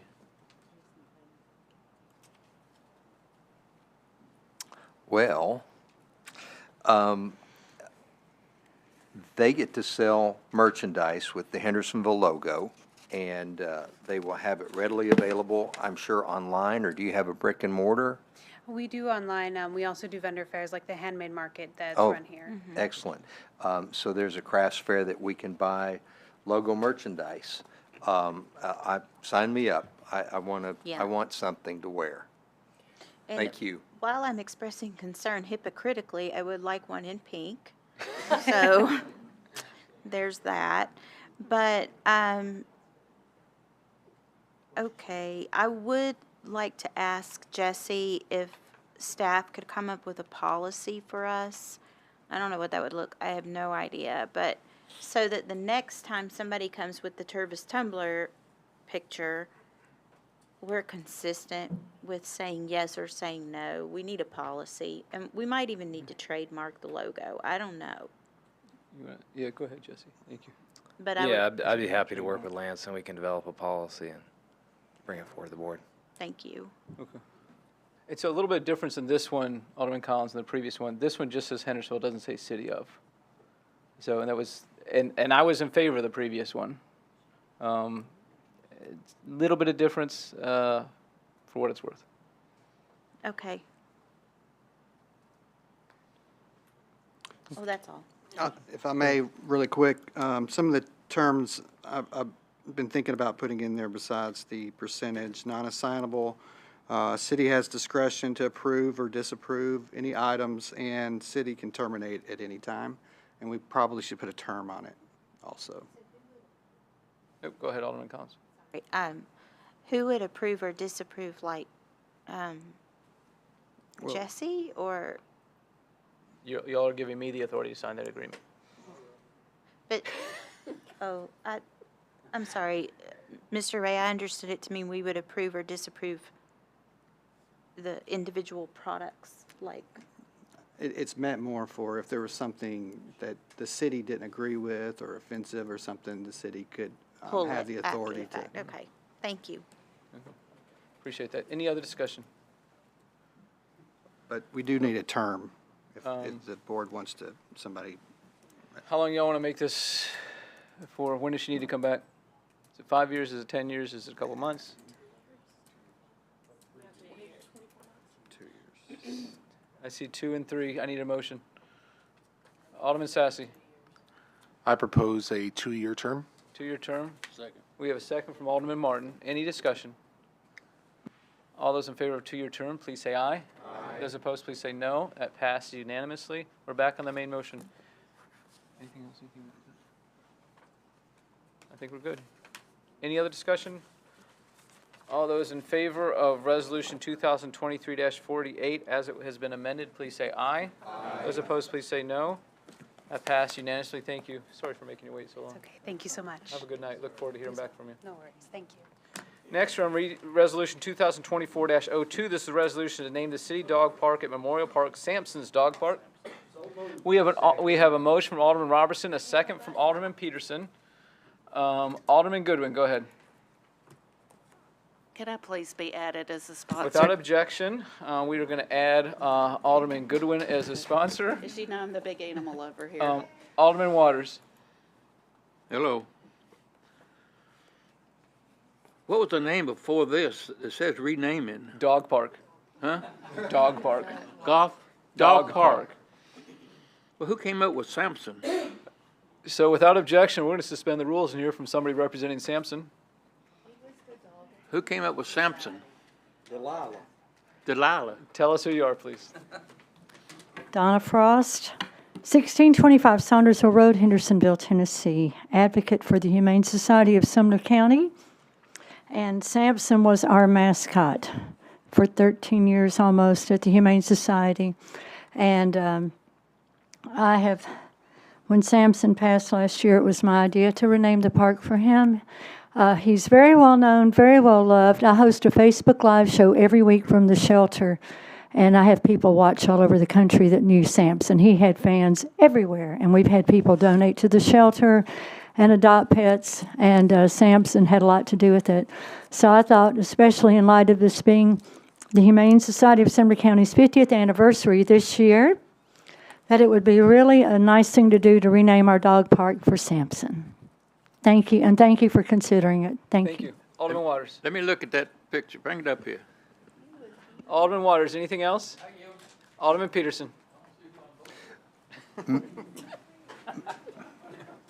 Mayor, as the former executive director of the Nashville Humane Association, I would also like to co-sponsor this resolution. Without objection, we're going to add Alderman Peterson as a sponsor. Thank you, Alderman Peterson. Alderman Garten. So I would also like to be added as a sponsor because when my family, we decided to go and adopt a puppy. And when we walked into the Humane Society, we absolutely fell in love with Sampson. And that day, they told us that it was the day before that they decided that he was going to be the house dog. And so we didn't have the opportunity to adopt Sampson, but we did find another dog that we absolutely loved, I should say he adopted us. But we have since lost him, so. Without objection, we're going to add Alderman Garten's name to the list of co-sponsors. Do we have any other discussion? All those in favor of approving Resolution 2024-2, please say aye. Aye. Those opposed, please say no. That passes unanimously. Now we're on Resolution 2024-04. This is a resolution authorizing the handmade market to renew its use of the grounds of City Hall for its market activities. We have a motion from Alderman Robertson, a second from Alderman Peterson. Alderman Garten. I just have a couple of questions. So do we know, there's no one here from Handmade Market, is there? not. Is there? Okay. Do we know, I know they pay us $200 to utilize the property for, is it 12 days? I think 6 events, 2 days. That sounds about right. Okay. Yeah, it's in there. Do we know what they charge the vendors? I'm looking for anybody that knows. And what, just maybe what their income is? We don't. And are, We don't. They handle all the expenses. They pay us, and they clean up everything. And we don't even know they were here on Monday. And so, but and do we make sure that they are registered? I mean, I don't know. I know that a facilitator of a flea market or marketplace, if they make $100,000, they have to be, or they have to be registered with the state regardless. But Do they have a business license? yeah, I mean, they have to be registered. They have to collect taxes, and I just want to make sure that that's happening. You know, I think if the vendors bring in more than $400 a day, are they collecting taxes? so all Is very that- all very good questions. I suspect there are some vendors that need to be paying taxes and probably have exceeded that level. I suspect that's the case. So yeah, we are not. We're coming nowhere close to auditing what they're doing. We're just making an agreement with this one company who is licensed in Hendersonville. Okay. I love it. I Okay. go to it every year. I absolutely love it. Okay. I just do want to make sure that Yeah. they're following the proper paperwork, if they're using government or city property for that purpose. And you know, if they have 90 vendors, then it's $50. Is that per day, per weekend? I mean, is $200 enough? I mean, So I think all reasonable questions. How would you feel about we go ahead and this will be her 3rd year. We go ahead and do this for the 3rd year, and between now and the 4th year, we'll use this as an example of what we need to change. We'll use this to give us an idea what we need to change for the 4th year. Okay. Because I think you're making some good points and some things I've considered. I see things in there, you know, we just talked about using the city Yeah. logo and trademarks, and I know whenever I've shopped it before, I do see Titan's logos being sold and Jack Daniels and, you know, University of Tennessee, and I just want to make sure that the city's not going to be liable for those goods being sold if they're not licensed to sell. Okay. I mean, that's the business that I'm in, so Makes I know sense. how important that is and how much trouble that we can get into for that. Makes sense. It has gotten pretty big, and it's been Yeah. very successful. Yeah. So I appreciate It's that. a great market. I love it. I do. Any other discussion on this? Alderman Garton, thank you. All those in favor of approving Resolution 2024-04, please say aye. Aye. Those opposed, please say no. That passes unanimously. Thank you. Now we're on to Resolution 2024-09. This is the resolution to waive the 2024 beer permit fees for property damaged by the December 9th, 2023 tornado. Alderman Skidmore. We have a motion from Alderman Skidmore, a second from somebody nearby. We'll go with Alderman Sassy. Second. So we have a motion to call the question and a second from Alderman Skidmore and a second from Alderman Robertson. If 2/3 of y'all vote, we will have no. If you 2/3 of y'all vote to cut off debate, then we will not have any other discussions. Mayor, I'll just withdraw. Okay. Okay. Is there any discussion? Thank you, Alderman Skidmore. Any discussion? Yes.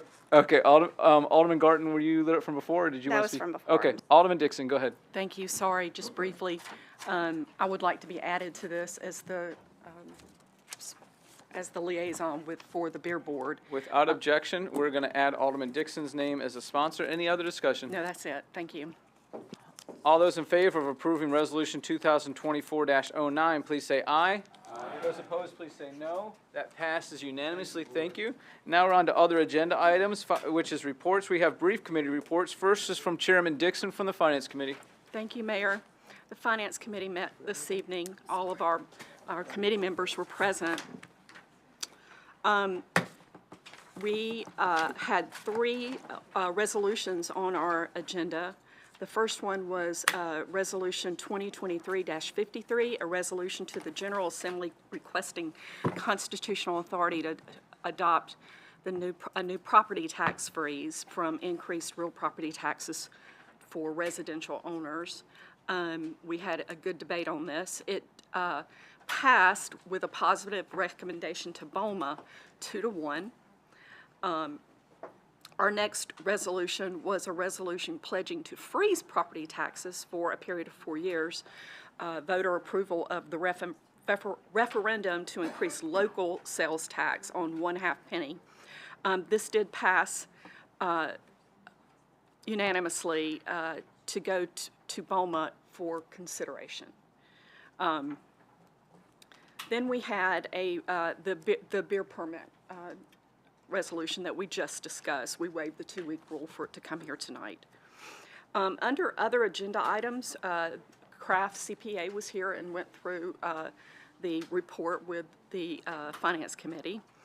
We also had an amendment to our agenda and added the county legislative chairman, Commissioner Mansfield, thank you, to have a discussion about the library and some concerns with how our resolution that was put in place in 2015 is kind of vague, and we've been operating that the county takes care of any major repairs and that the city takes care of routine maintenance. And after reviewing that at the legislative committee, they would like to make some changes to that. So we had a lively discussion. If the mayor would like to chime in, that's fine.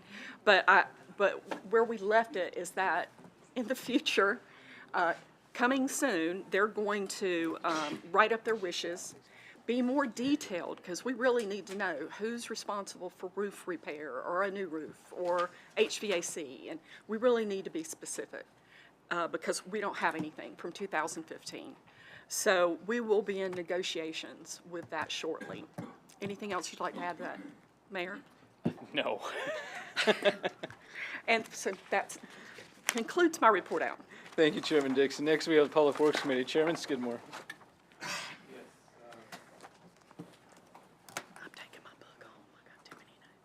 Green light. Oh, thank you. I'm sorry, Chairman. No, you're good.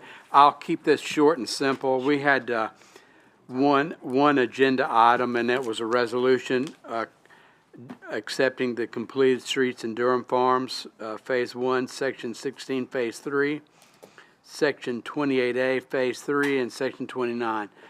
I want to let you guys know, if you don't, I'm sure you know already, and then I'll close with this. We've got a meeting tomorrow. We talked about the trash bids and the trash collection tonight, but I don't want to poison the well because of what the committee had ideas about or even discussed, because we're meeting tomorrow at about 5. The board as a whole is meeting tomorrow at 5:30. Is that correct? To talk about the trash bids. So I encourage us, if you can make it, please come, because this is your time to chime in, and Jesse will be there in the process to tell you, along with the Public Works Director, what the bid process was, how it went, and what the results were. And that's tomorrow. I'm not going to tell you tonight, so you won't probably now be able to sleep. But it's tomorrow at 5:30. And then other than that, we had about 9 agenda items that can wait until my meeting in February. Thank you so much, Mayor. That's it. Chairman Skidmore, thank you. Chairman Robertson, Capital Projects. Meeting tomorrow at 4 o'clock, that's all. Chairman Robertson, thank you. Jesse, Bowman report from our CEO. My report's in your packet. I'll see you at 4 and at 5:30. Thank you. And we have a motion from Alderman Sassy to adjourn, a second from Alderman Peterson. Am I correct? All those in favor, please say aye. Aye. Those opposed, please say no. That passes unanimous. Did we have some no's?